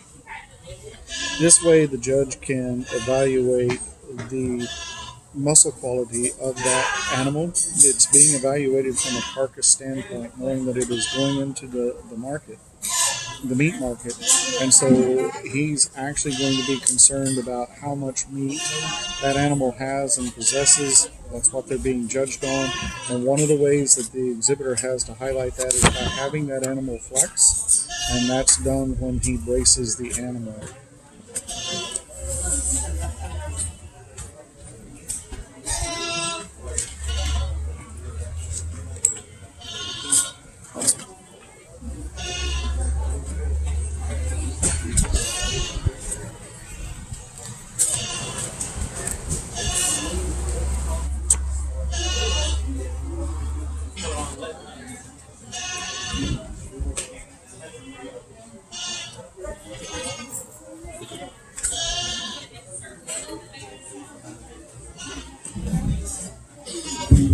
Attention in the barn, just a reminder, we have sausage in the back, underneath the big barn. There's still plenty left over.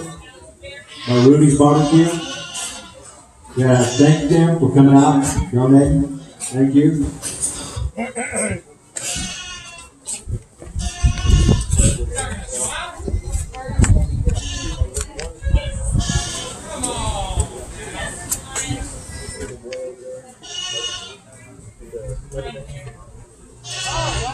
Is that the baby? That's one? Oh, okay.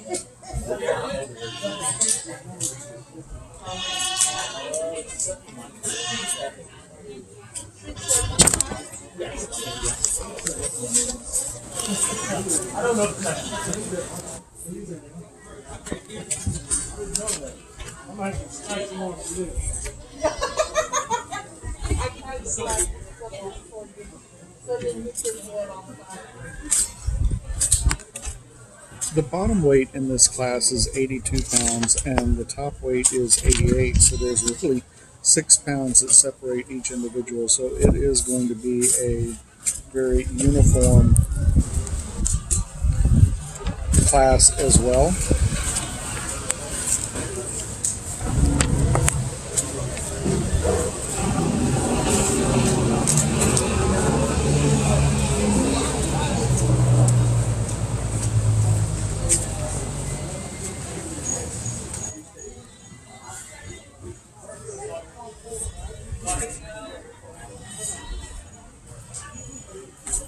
And the judge has started making his initial selections.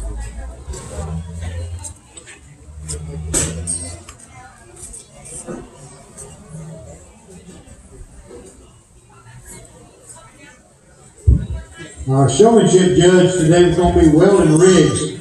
So he's going to be watching y'all, so y'all better do your best.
Really nice set of goats out here in this particular class. And to be honest, it's really easy to get in the top end here. I mean, we start kind of down here and they work in the short pretty high. And then it's kind of fun, to be honest, to make you choose and get the setters up here because I think they're all very nice. I think there's some give and take in them. There's probably a point or two that you have to kind of discuss and say, which route am I going to go, or how do we do that, or where does that priority lay. But to me, the one thing that as you go and probably this first initial sort, kind of sorted these two goats off on top, really easy in my mind. They touch way good. I love the density of their muscle. I love the way they come in that texture. They're hard, they're firm, they're fresh. And we get that, and then you study from the side there, the shallow ones, as we get them up to the top end, where you sort around from there. From there, where you got to make that decision on first and second, for me, it comes down to just, I always, it's kind of my tail, if I ever have to get them, well, we got two of them, I like the whole bunch. That kind of first priority, we're going to check on forehead. You get your hands on the young man's class winner. He is so progressive down the top line, he widens out, and when you put your hands right there on top of his head, he handles his loin like a black-faced sheep. He's wide and square. He's three-dimensional, very deep in the way it ties up into the hook bone. He's big-legged. He's stout in his feature, as we mentioned. He looks so good from the side. Kind of my knock on him, where I like two better than this one, is right there where his tail headed. And part of it is he put his tail head down, so it kind of looks a little steeper. If you ever get his tail up, I think his hip looks a little better. Gets a little steeper out of hip, and maybe it's just completely ideal. Flat in that jump muscle out, but his top side and then his top side shape is what edges him into the wing seat. I don't want to take anything away from that one that comes in second because that thing touches way good. I love his expression. He is so bold about his back shape, and you can see him, at least I hope you can see him around. If you look right behind his shoulder, going back to about that middle to hit last rib, just the butterfly that he has on his top. I love those big, shapely kind. I like the extra turn that he has here. We get with him on the quarter view, he's got an extra turn to his stifle, to his lower leg. I think his feet and legs are fine. His big leg, he's stout, he's opened up. Compared to the one that wins this particular class, so he doesn't transition from one to hit quite as well. He's not quite as smooth there, and I think a lot of it comes down to maybe just he's not quite adequate right over that edge. And I know it's kind of hard and shapely, but still smooth. There's a real big balance in the fight. Any of these things, but that's kind of those two decision points between those two. But you can get The one that comes out in third, I know he may be the one that is a little different than especially 1, 2, and 4, especially putting aside because he's a little more conventional in his look. I think he balances up well. He's just not the super tall front and super racy in front of one that gets up there. But where this goes, top 3 is power. Big leg, super stout. His forearm is just monster, and I really like to watch if you watch them come in there and make that turn. I like to see them make that turn because I can truly read their body cavity. His body cavity is opened up. He's really bold down his top line in terms of the actual width that he has. Where he goes down in the third, he doesn't handle quite as good as one because he's not as crisp in his shape, he's not as crisp in his top, and then if we just get critical of him, he's a power goat, he balances well, but compared to 1 and 2, he's just not as neat to the front third of his body. That's being very, very critical, and I'm not really talking negative, that's just the way I interpret these 3, and that's where he lays down. The one that comes in fourth, I love him from the side. You do just a great job of getting these looks presented and making him look like a show-go. He has that shape of 1 and 2, and you appreciate that about him. He is just ditched up down his top line. He's got a cool body cavity, tall front, and extremely athletic and neat to look at from the side. Very youthful in his body, his presentation of the top goats. That's probably the best pick for him in terms of just being straight level. However, when we start comparing him to his contemporaries that run up directly ahead of him, he is the most immature in his ribcage. He's the greenest to his touch. And when you get behind him of these top 4, he is the greenest in his muscle from his upper hip down to the base of his leg. So I think that's a really competitive class. If you're down the line, this one just kind of take it with a grain of salt. Really nice set here. Let's give all these kids a round of applause for that excellent job.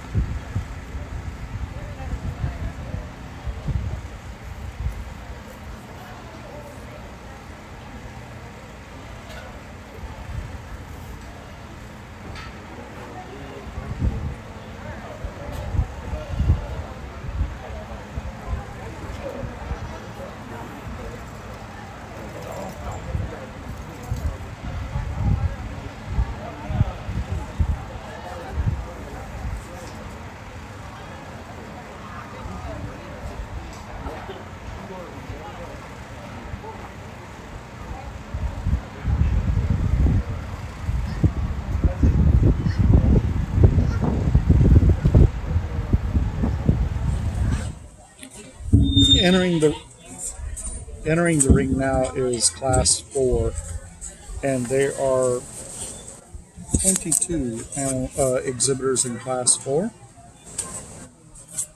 They're taking their first initial walk past the judge. It's kind of like the first impression where the animal gets to meet the judge for the first time. He's kind of making that quick snap judgment. In Division 3, Class 17, first place, breed champion, Scarlet Stagger, Lotus 4-H LSP. Second place, reserve breed champion, Ava Stagger, Lotus 4-H LSP. Third place, Cody Vanis, Lotus Unlimited. Fourth place, Reagan Crick, Lotus Unlimited.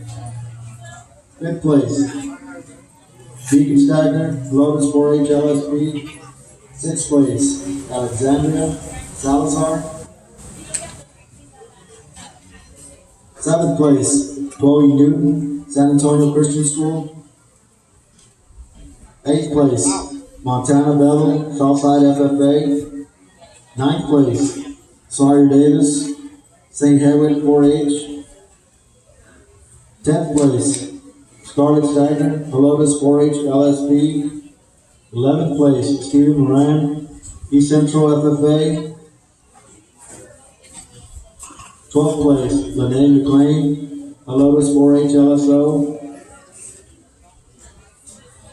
13th place, Savannah Briscoe, St. Hedwig 4-H.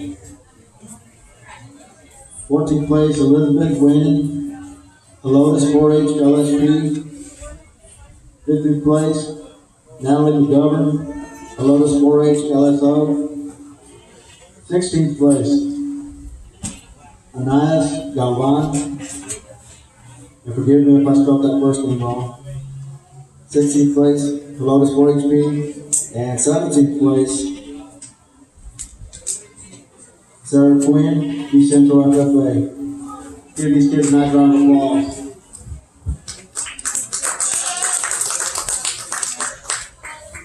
$18 of the exhibitors will make a spot in the premium sale that will be held on Saturday. Speaking of the premium sale, that is your opportunity to support the young people of Bear County, and that is the 4-H and FFA programs. The premium sale will take place next Saturday at Bluebonnet Palace. The auction will start at 11, and it will last until the last animal sells. If you're interested in becoming a buyer or supporting the 4-H students,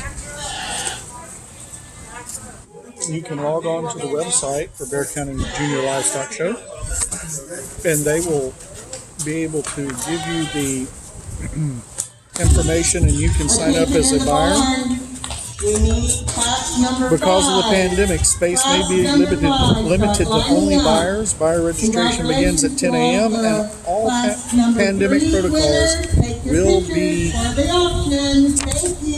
practiced, and so don't be afraid to sport your favorite mask and come out. We're going to have a safe, socially distant premium sale. But it is the way to support these young agribusiness people. And the animals are now taking another turn around for the judge. They're going to set up and show a side view. This way he can evaluate the complete muscle structure. This event would not happen without generous sponsors, and one of those generous sponsors includes Seguin Cattle Company. They're located a fourth of a mile north of I-10 on Highway 46. Their sale is every Wednesday starting at 8:30 a.m.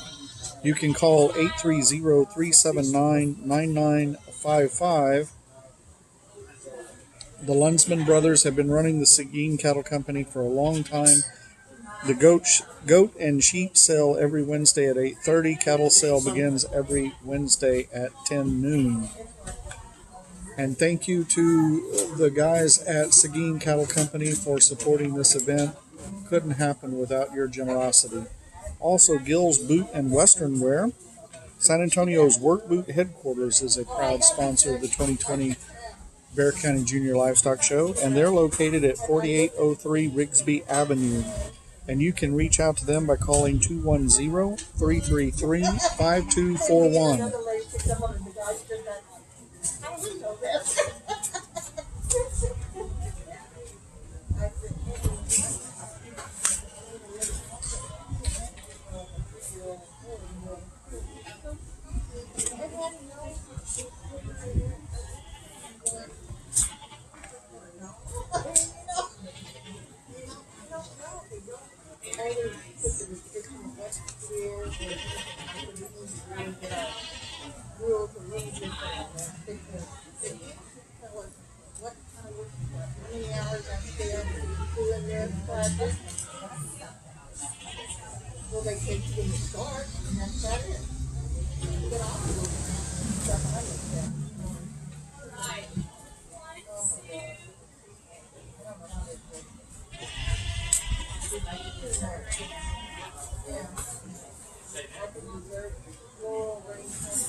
The bottom weight in this class is 89 pounds and the top weight is 95. So you see about 6 pounds difference. But one of the things that you will notice, there is some difference in some of the animals out there. A longer frame animal may not have as much muscle developed yet, and you need to understand at 89 they're not quite ready to, they're not at the 12 o'clock hour of their life, they're not in the final finished product. And there are a couple of project animals out here that with a little bit more feed and a little bit more time, they're going to have some real good muscle tone.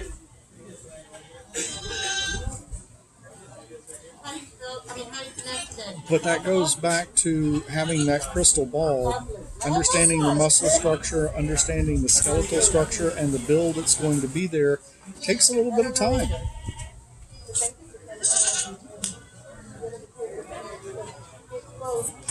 Developing the animal also takes a lot of time and effort on the part of the showman. They will have started early August, and they will be doing twice a day, going out feeding, taking care of, bonding with this animal, making sure that it exercises, because exercise becomes the most important part.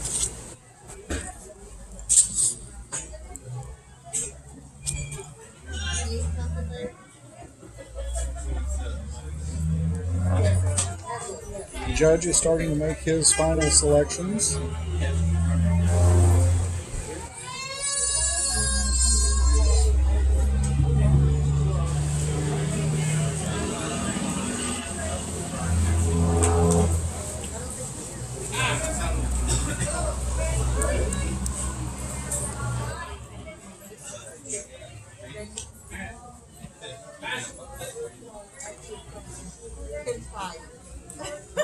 Hi there.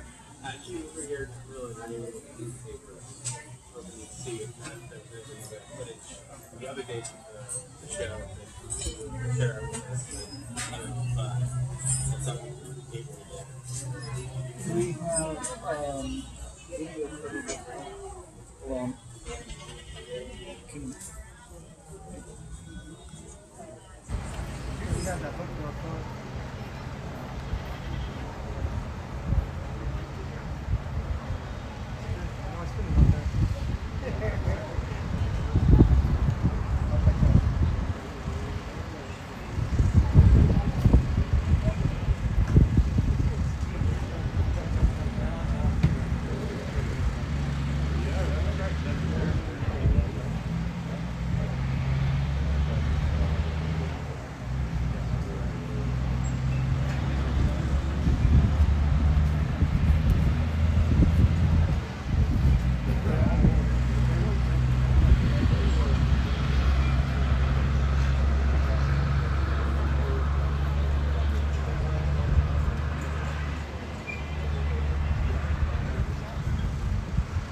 So the judge has narrowed it down to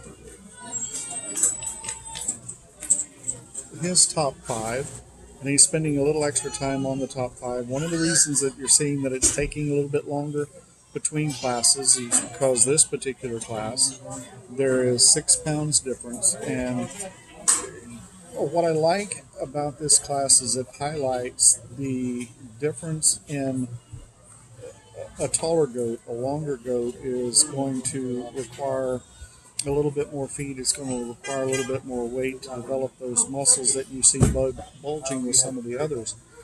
And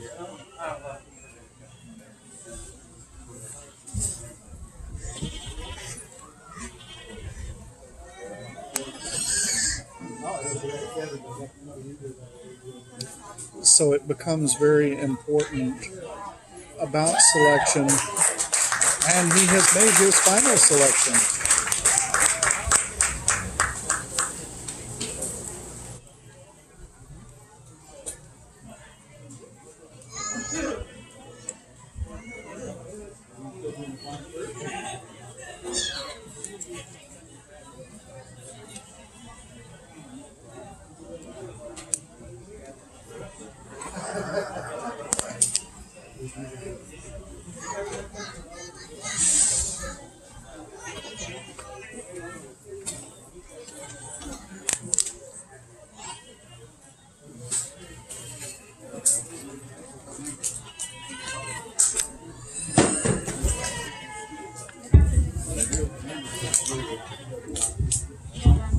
another really nice class. The young lady in the black, the taller girl in the black anyway, I think that go wins it pretty easily for me. Coming in the gate and then on that initial sword, that one kind of puts everything in together in a very nice package. Wide, square, really good on his feet and legs. He's tall fronted, he's extended up there. He progresses on down his top side in terms of his muscle shape, and then he's got the right kind of muscle texture and density to kind of work it up in that class. I think that was just an awfully nice one. Wins the class extremely easily in my mind, and there it goes. From there, I think the big decision on mine comes between 2 and 3. Which route do you want to go on these two? I think they both put some really good things on the table, and whichever way you want to, you kind of want to sort them. I don't argue with you just a whole lot. I think there's some bits and pieces to them, and then you kind of go from there. I opted to land on the young lady in the black, though. I like that one from his front end for. He's really tall fronted, he's extended, and when you get your hands on him, I think he's one you have to handle to appreciate. The loin edge size and squareness is just monster out there. He gets extremely wide and big out of that edge. Is really big and bold out of his hip. He's got some shakedown to his leg. He's one that he's probably not quite as just neat at the base of his underline, and then when we, and it's hard to read in this particular dirt, and he wants to kind of drag those back legs, so you wonder, he's got too much set to his pastures, but I don't know if that's something just to die on the sword for. He's one, if we could really just kind of change on him, honestly, if we just kind of take him out, prop him, and get him driving like we do on either side, I think that makes that go even easier to go in the second hole. Young lady does a great job of getting this one presented. Love his body cavity, his body shape. I like that one's underlined quite a bit more than I like the one that comes out directly ahead of it. This one's wide and square. Handles really good down the top line. However, at times it just doesn't come together quite good enough. You look at him, he gets a little bolder about his shoulder. And then for me, honestly, we just get him on the side. We got to see some more shape and curvature down to that leg. From his tail head to his hock, he just gets flat, and there's not enough just wow and shape compared to what we see on these two that run up ahead of her. The young lady that comes out next, definitely that one runs uphill. Big, huge body cavity, probably one of the biggest body goats we've seen today in terms of just sheer spread of cage. You put your hands on that one, handles really wide down his top line. Big and bold rack, wide edge, wide hip, really wide from behind. That one comes down in the 4th hole, but doesn't handle as good as what we see in 1, 2, 3 in terms of just touch. That one's a little rougher down his top line. He hasn't blended in his muscle yet. You kind of handle his rack, and then he planes out, and you get his loin edge. He planes out. He's just not as smooth down his top line as what we see in these other 3, and that's what kind of puts us down. That's the kind that, I don't know where he goes, if he gets to go home or not, but you put him on feet and kind of just work and tune on him a little bit, smoothing that top line. I think he really, that kind of changes the white goat and pushes that class forward a little more. On down the line, so nice coaches. Just give these kids a round of applause for a very good job.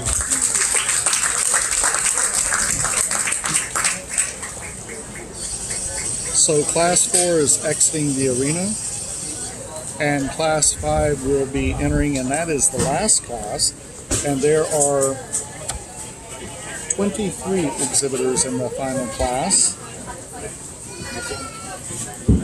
We'd also like to take time. Division 4, first place, Green Champion, Vegas Wagner, Lotus Warrior KLP. Second place, Brazil Green Champion. First place, Lotus Warrior LSP. Third place, Heather Jackson, O'Connor FFA. Fourth place, Savannah Risco, St. Hedwig 4-H. Fifth place, Montana Bevel, Southside FFA.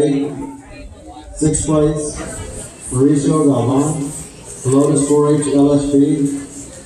Seventh place, Raleigh McGovern, Lotus 4-H LSO. Eighth place, Carson Forman, O'Connor FFA. Ninth place, Dylan Garza, East Central FFA. 10th place, Neil Briesenhahn, Southwest FFA. 11th place, Israel Slanger, Lotus Unlimited. 12th place, Sarah Manning, O'Connor FFA. 13th place, Sarah Magna, O'Connor FFA. 14th place, Renee McLean, Columbus 4-H LSO. 15th place, William McLean, Columbus 4-H LSO. 16th place, Fielding P, O'Connor FFA.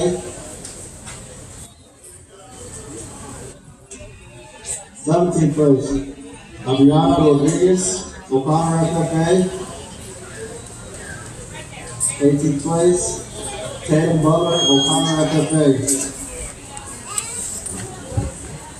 They will place 18 in this final class into the premium sale. We'd like to thank the guys at PMI.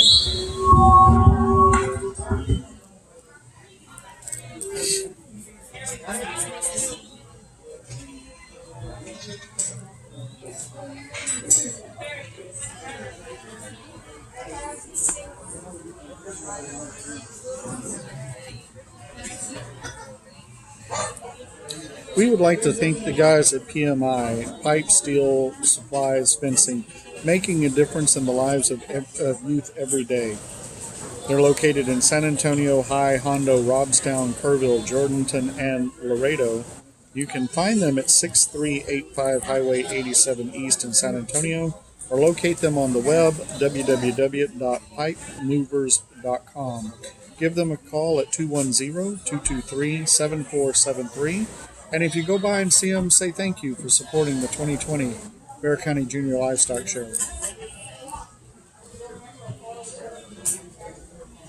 Judge is making his first pass through.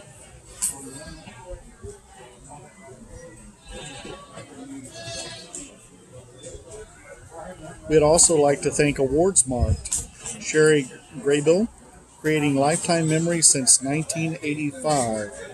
You can locate her on the web, www.awards-mark.com. She's also located at 4831 Whirlwind Street in San Antonio. You can call her at toll-free 1-866-901-9900. Howell Crane and Riggs Incorporated. And Audie Howell, Vice President, thank you for your support of the 2020 Bexar County Junior Livestock Show. 24-hour service, cranes 15 to 500 tons, and you can call them by 1-800-438-9814. Call Howell Crane and Riggings Incorporated for your crane needs. They're rated #1 for safety. Also, thank you, Cliff Gimbler from Gimbler Automotive, Auto Truck Repair. Thank you for your generous support of the 2020 Bexar County Junior Livestock Show. They're located at 9254 Highway 87 East, Suite #1, and you can reach them at 210-649-4230.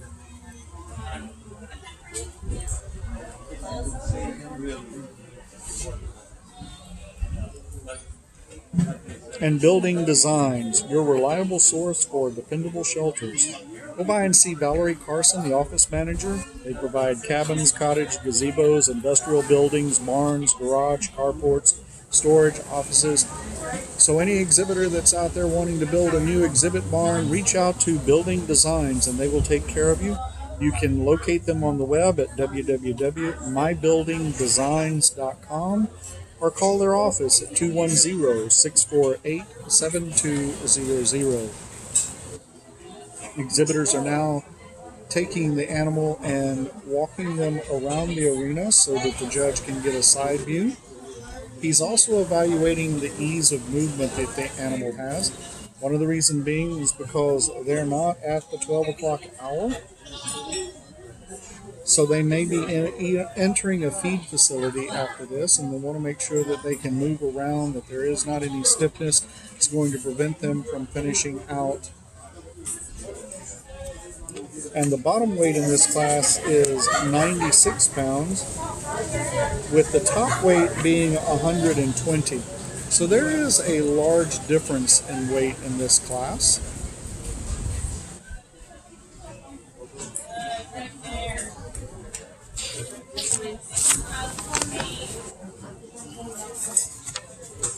We'd like to also take this time to thank Urban Concrete Contractors Limited. Thank you for your continued support of the Bexar County Junior Livestock Show. That's Urban Concrete Contractors Limited. And also Richmond Construction. They do commercial landscape as well. Call Richmond for your next needs, 210-838-2344. Thank you for being a very generous sponsor of the 2020 Bexar County Junior Livestock Show.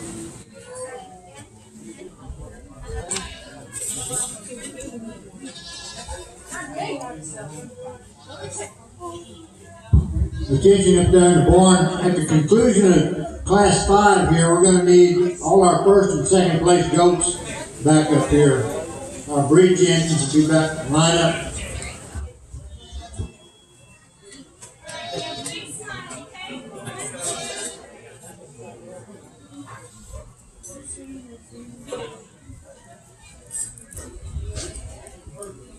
The top 2 goats in each class were considered breed champions, and they will be brought back into the ring for the overall grand champion of the show.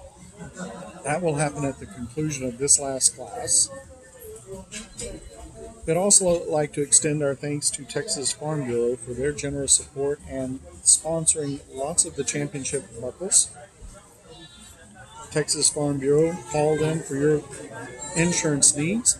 It includes not only building and property insurance for car, home, auto. Texas Farm Bureau can create an insurance package tailored just for you. Other sponsors of the show also include Capital Farm Credit. Thinking about purchasing your dream property or... Everybody remember, if you placed an animal out here today, you need to get your picture taken. Rebecca, we're going to get your picture taken. If you placed an animal, you need to get your picture taken. Capital Farm Credit providing financing needs for your dream property. And also Silver Eagle Distributors. They too are a proud sponsor of the 2020 Bexar County Junior Livestock Show.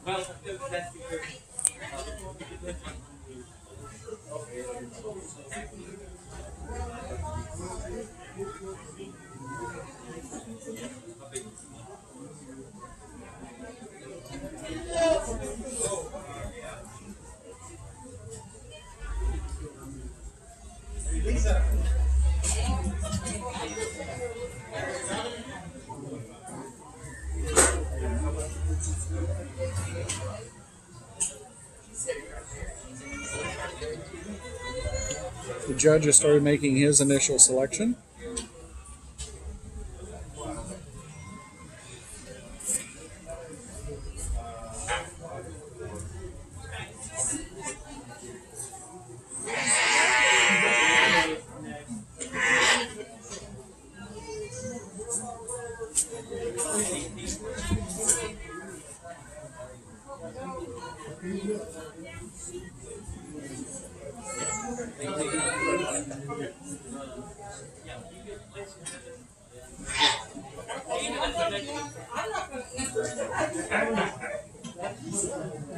Yeah, that's what I thought. That's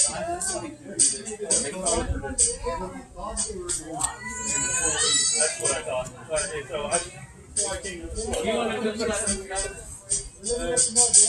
No.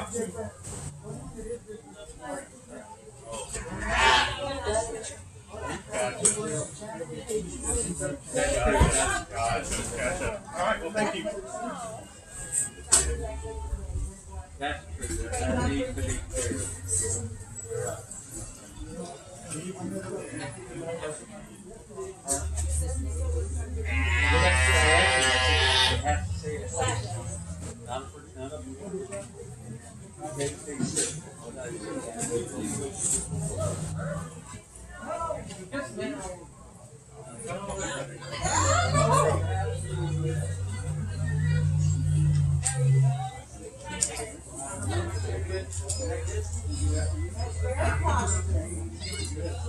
Last year, the top 25 buyers at the premium show included the platinum level PWC. The gold level included Arno's Welding, HEB, O'Connor FFA Booster Club, Jack Anglin Memorial Foundation, Big State Electric. Silver Club members included AMP Boosters, Madison FFA Booster Club, Oink Incorporated The New Generation, Friesen Hahn Trucking LLC, RTM Construction Company Limited, John Wayne Heating and Air Conditioning Limited, Swingens S Farm, PMI Pipe, Show Kids Events SKE, MCO, Republic Services, Joe Reese General Contractors Limited, and Jupi Mills Winland Feeds. The bronze level included San Antonio Firefighters Association, San Antonio Police Officers Association, River City Oral and Maxillofacial Surgery, Dixie Plywood, Rush Enterprises Incorporated, Keller Material Limited, and Ring Cattle Company. Those were the top 25 buyers at the 57th Bexar County Junior Livestock Show.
And the judge has narrowed it down to his top 6.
And the judge has selected his top.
Tomorrow's show will consist of the breeding rabbits and rabbit show. Actually, I take that back. The breeding rabbits will not happen. It'll just be market very rabbits. competitive kind of weather, and you know, you just kind of never know what's going to be walking in those classes. So when you find the one you're going to sort of build around, in my mind, you find him using. I know we didn't touch and head on him just a whole lot. It was enough on the initial source to kind of get him up there. Where that goat, in my mind, runs away with the class. He is built right. He's opened up. You know, the question is, from hop to ground, is he wide enough? I'm going to say he's wide enough. So I like that squareness of his build. I like, you talk about one that's really good in terms of the score of design and his score and shape, and that allows that guy, if you put your hands on him, he handles so cool down his top line. He progressively gets wider as we go to the back part of his body. And you take that progression with one that has the right kind of touch, texture, the right kind of density in that muscle. Love how hard he is and firm and fresh to the touch. Love the extra shape and creases that he has out of his leg. One that's just a high caliber kind of weather. And then we didn't talk about the fact that he's shallow chest and really neat from the side. Athletic as all get out. I think that's just a very nice way to start the class. We use him in the one hole, and then we kind of fix it in bits and pieces the rest of them out there.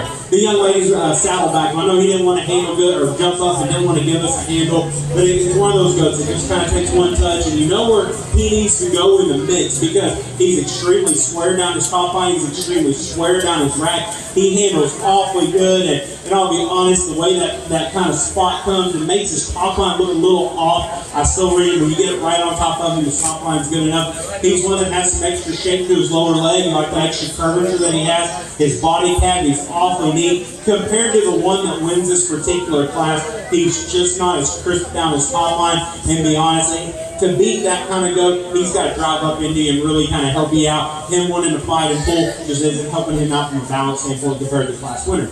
Young man that comes out next, this is another one that I had up in the top three, kind of from the get-go. He's got loads and loads of muscle. He too has the right kind of progression and shape as we go to the back part of his body. He's big-legged, he's stout featured. When the young man cranks on him, he's really neat about the base of his chest where it ties up right behind his blades. As we talked about, he handles really wide and bold down his top line. However, when we start just getting kind of critical on him and where I want him to be in this stage of the game, and honestly, it's kind of where I like him to be all year long, is he needs to handle harder to the touch. He needs to have a little extra crispness down that top shape. We get him where his edge is just as hard and firm as that class winner. I think that's a pair that you really tie into. The young man that comes out in fourth has the different one of the bunch, but that kind of difference still has to get in the top four for consideration. Monster feet and legs. I know he's got that wild kind of color pattern, but you just study him at the ground. He is so cracked open in his skeleton. He is big in his center body. You can really appreciate the amount of depth he has to the lower flank. Loads and loads of muscle and power on that guy down his top line. He's got a big old hip plate in him. However, it's just when you start touching on him and you kind of just start comparing him to these other ones, he gets plainer down his top line, he gets plainer in his shape, and then when you really get critical and you study him, right at that 3/4 top down view from his hook bones back to his pin bones, he's not quite as opened up. He gets flatter from his pin bones down to the base of his leg compared to these other three. But still, that is a very good, high quality kind of set to round out our class. Let's go, these kids around the walls.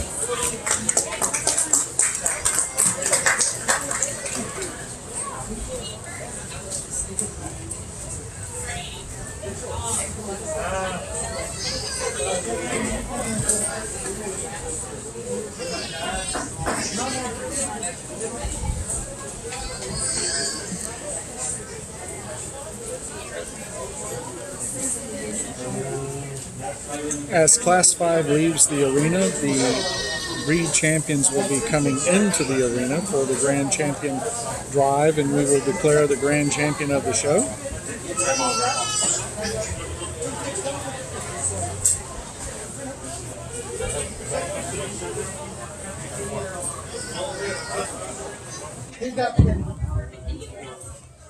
Give us just a minute here. We'll have all these grands in reserve lined up back here with all these young people. They did a great job today.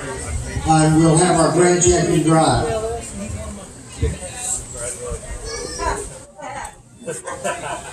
He's the one that we make sure we turn our thank yous into and our letters and stuff, so that way we can get our check out.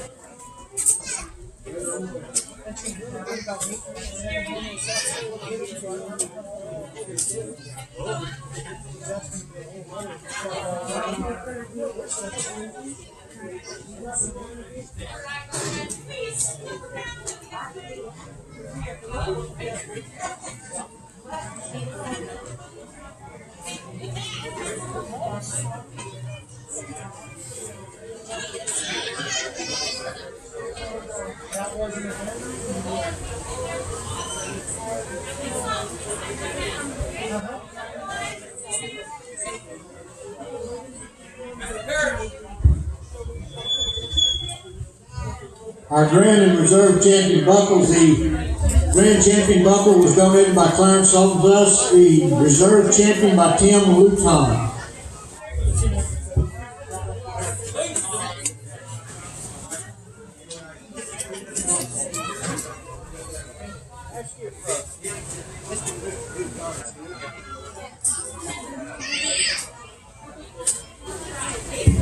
Is Mr. Luton here available?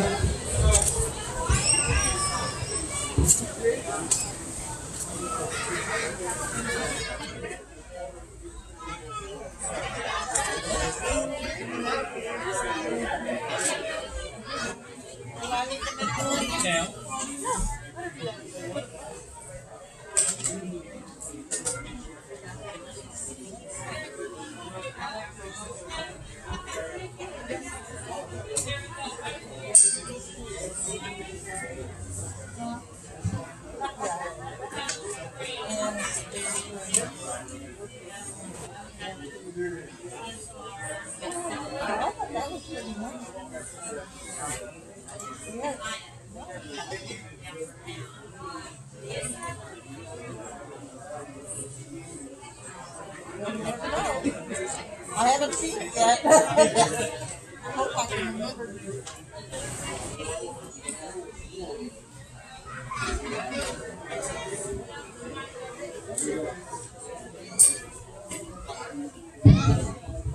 Last 5 winners. First place, breed champion, Deacon Stagger, Lotus Boys, LSP. Second place, reserve breed champion, second place, Grant Gonzalez. Third place, Grant Gonzalez, Lotus 4H, LSO.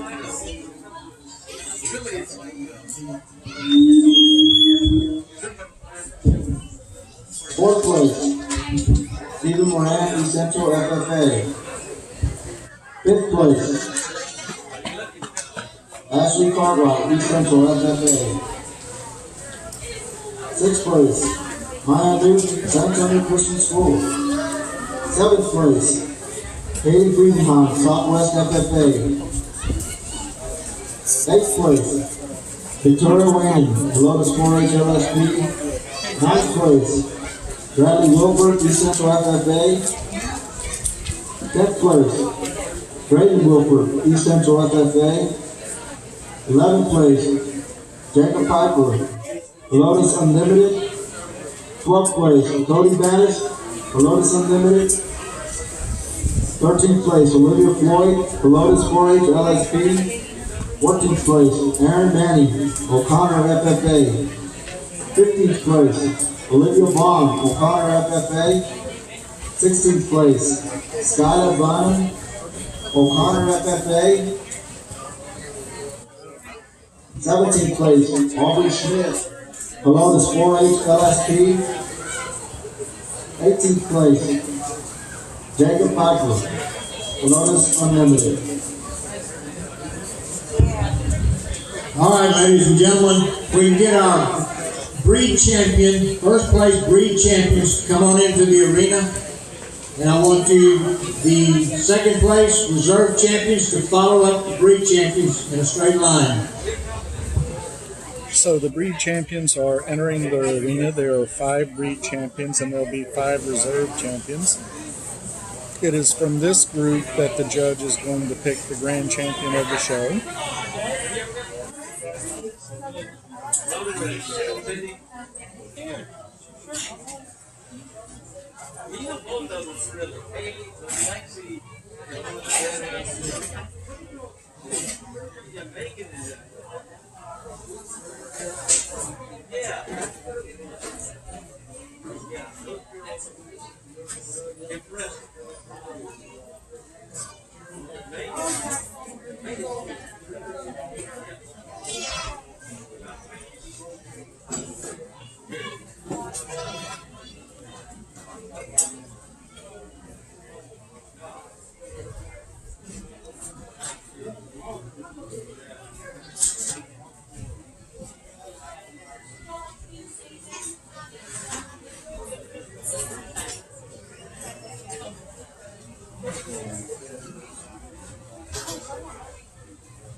We'll start off by giving all of our goats in the ring, but the other goats that came in and out today, a big round of applause for a job well done.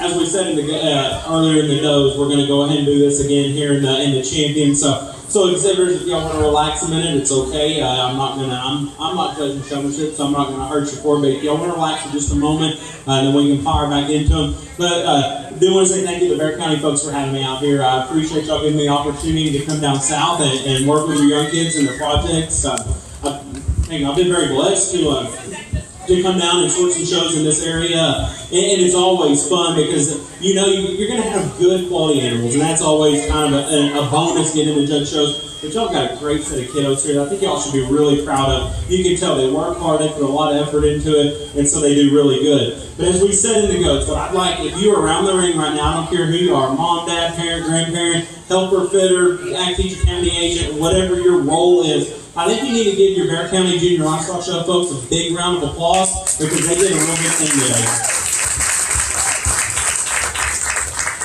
So I say today, they did a big thing making sure that your kids had a livestock show. They had an avenue to take these projects that I'm sure most of you got these between May and June or maybe even back in April, but you had these things for a while now, and you're going to have them for a while if you're going on down the road. But it's really a big thing for everybody around the ring. If you get a chance, I want you to tell them thank you. Kiddos, that's the one thing I want you to do for me. I know there's going to be one of y'all real happy, one of y'all kind of happy, and the rest of y'all are going to walk out of this ring a little disappointed. And that's perfectly great. I do want you to take a minute, tell mom and pop thanks, tell whoever's helping you thanks, whoever it is, and make sure these folks that are running your show, go tell them thank you. Because the real easy thing for them to do is say, let's wait till 21, we'll get this out of the way and start. But no, they say, hey, let's make it work. Let's give a bad situation. Let's make a good situation. Y'all got the show. So that's all I'm going to say in regards to that. In terms of the livestock, that's a pretty cool drive. And I know I got to pick it out. I didn't know exactly where we were going to be able to land in each of those, but when you get out, hopefully you can see kind of the trend. These things are wide, they're square, they're built right, they're athletes, and then they all have that tone and that touch. Yes, there's some differences in each and every one of them. There's minor things here and there, and that's going to go anywhere. You judge a show of 100 or 1,000, it's always going to be that way. But hopefully you can see that they all, especially the class winners, bring those traits together.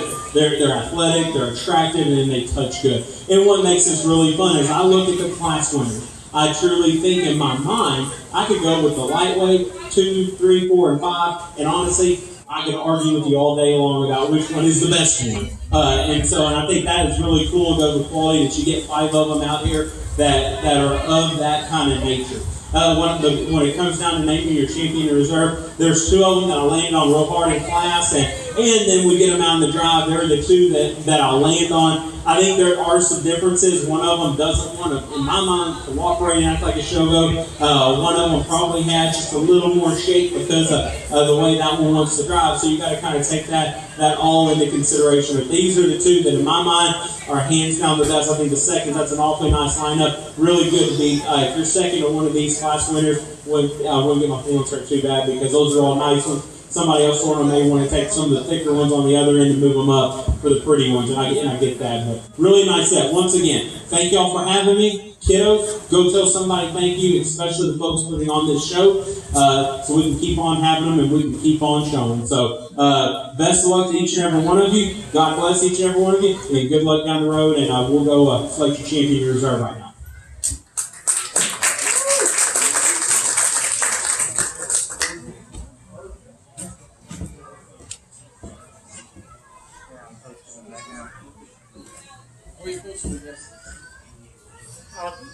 Couple of places.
I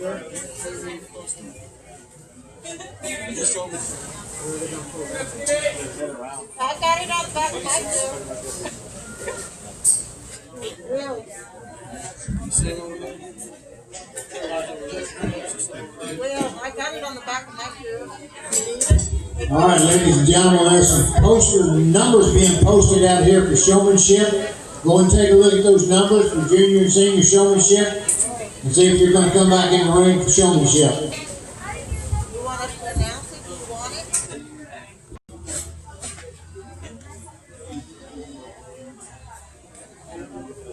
it? Junior showman number 180, we need you at the ring. Junior showman number 180.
So we're back in action with the junior showmanship contest. So out of all the exhibitors today, the judge has selected these individuals to be eligible to compete for the buckle. As I mentioned earlier in the breeding goat show, on the showmanship part, now the focus is on the exhibitor. Not so much the project animal, but on the exhibitor.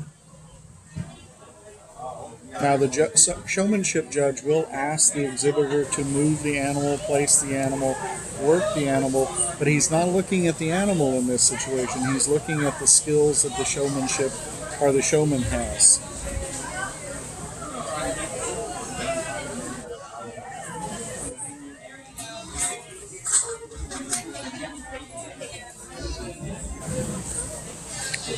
This particular judge mentioned in the breeding show that he's going to visit with the exhibitor. He's going to ask them questions about the feeding routine, some questions about their project animal in itself, some of the challenges they may have had in developing their project animal and getting it to this stage. He's interested in that bond that exists between the animal and the showman.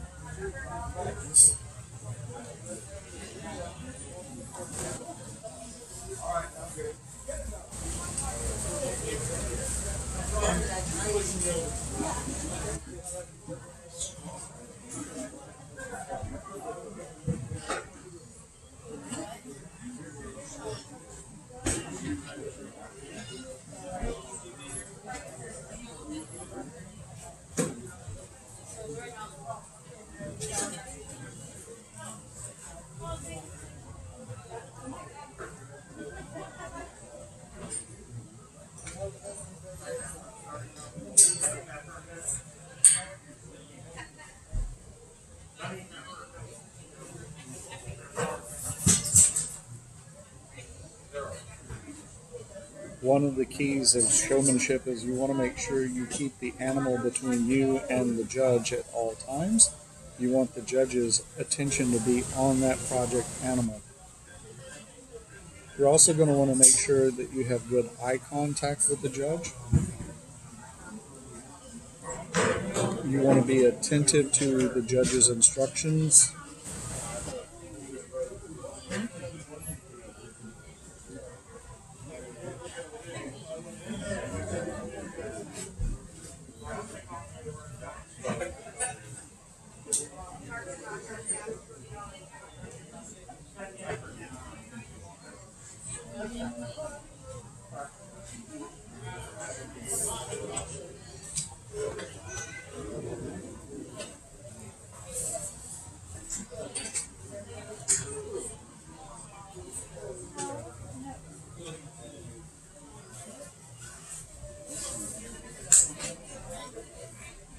Hello, man.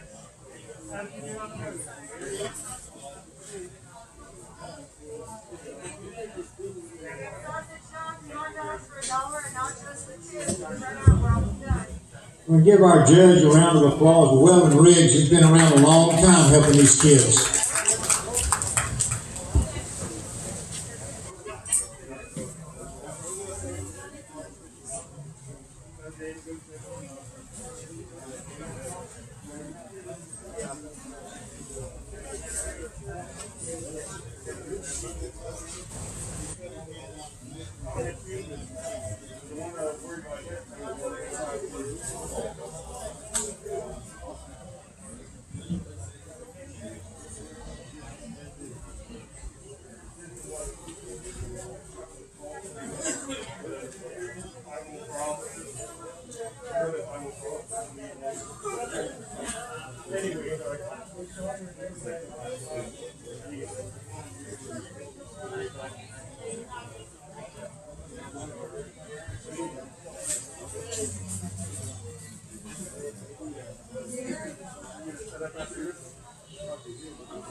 What are you doing?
Next competition will be the senior showmanship. It will happen at the conclusion of the junior showmanship, and that will bring the goat show to a close of the 2020 Bexar County Junior Livestock Show.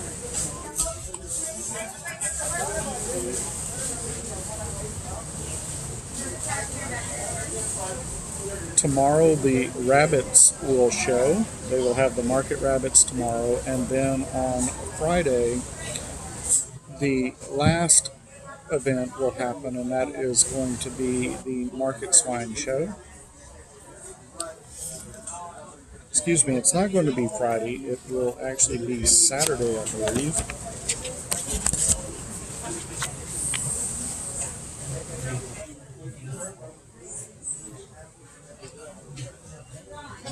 I do stand corrected. It will be Saturday. Saturday will be the market swine show.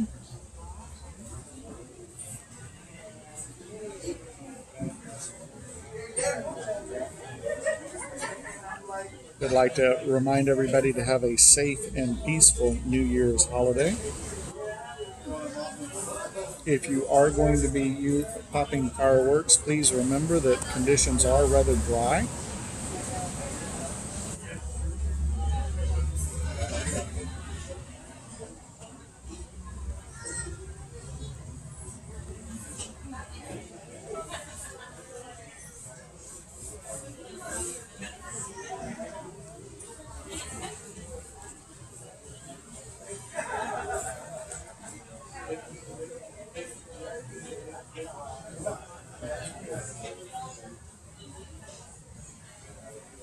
She's giving these hot dogs away. She's supposed to know if y'all want a hot dog. No?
Our champion belt buckle is donated by the Farm Bureau.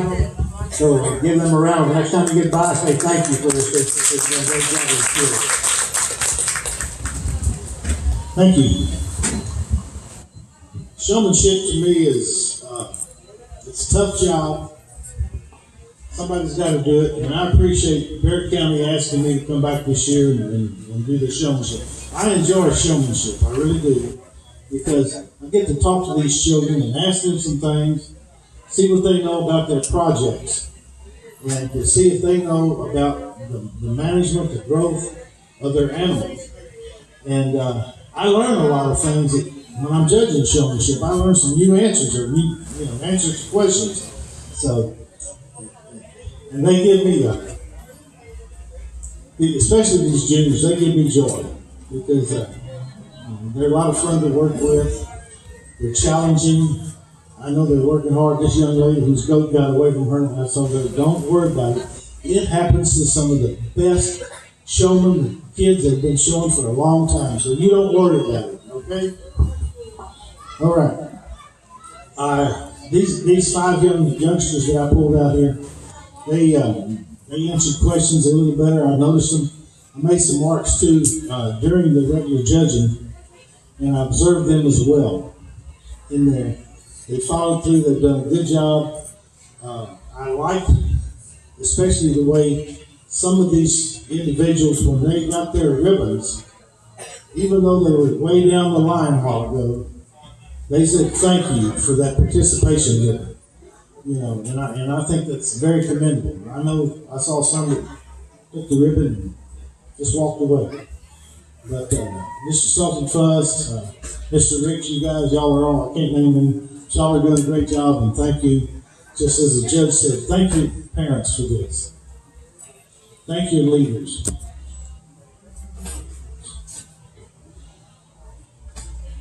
Go home and hug your moms and dads. Tell them you love them.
Give all these youngsters a round of applause. They really worked hard today. They've been out here all day. They've done a great job.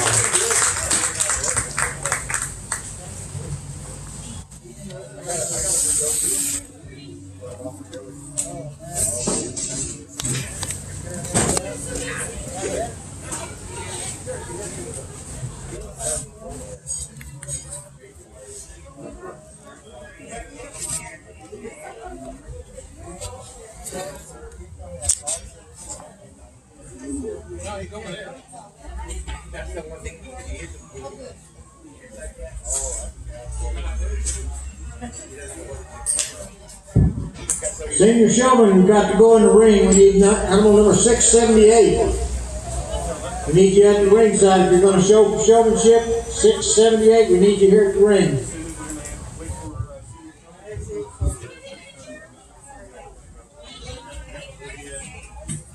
And the senior showmanship has entered the ring, and this is the final activity for today.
Are you sure?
just a minute to thank all our parents and exhibitors. Y'all done a fantastic job while we came out here and look. Wow, we're not going to have a big cleanup out here. Y'all cleaned up behind everything. It's fantastic. Thank y'all so much for doing that and helping us out with that.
Give them a round of applause. Good company. Have a long idea. But yeah, I asked some several questions. These young ladies, young ladies, they knew what you could do. I thought some of them on that side of the long country or something. Not quite watching the judge come. They were working. And I noticed that even in the judging of the market, some of the stuff, competitors out there in front of them. And I know sometimes the judges are ready. They get a little horses. They're not get tired. But we had a lot of fun. I enjoy visiting with them, asking them questions, harassing them with these questions, see what they know. But I hope they learn something today too. But Mr. Southwest, I love you. You want to say who I love you, man? Texas Farm Bureau, don't let me love you too. We appreciate all the sponsors, everybody out there. Mr. Rich, you want to say anything? Never mind.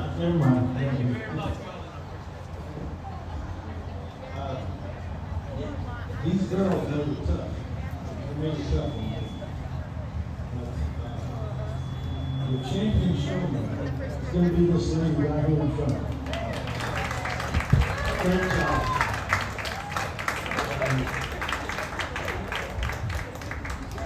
And the reserve goes for this young lady right here. Those girls, you parents, y'all have really taught them some things because they answered questions good.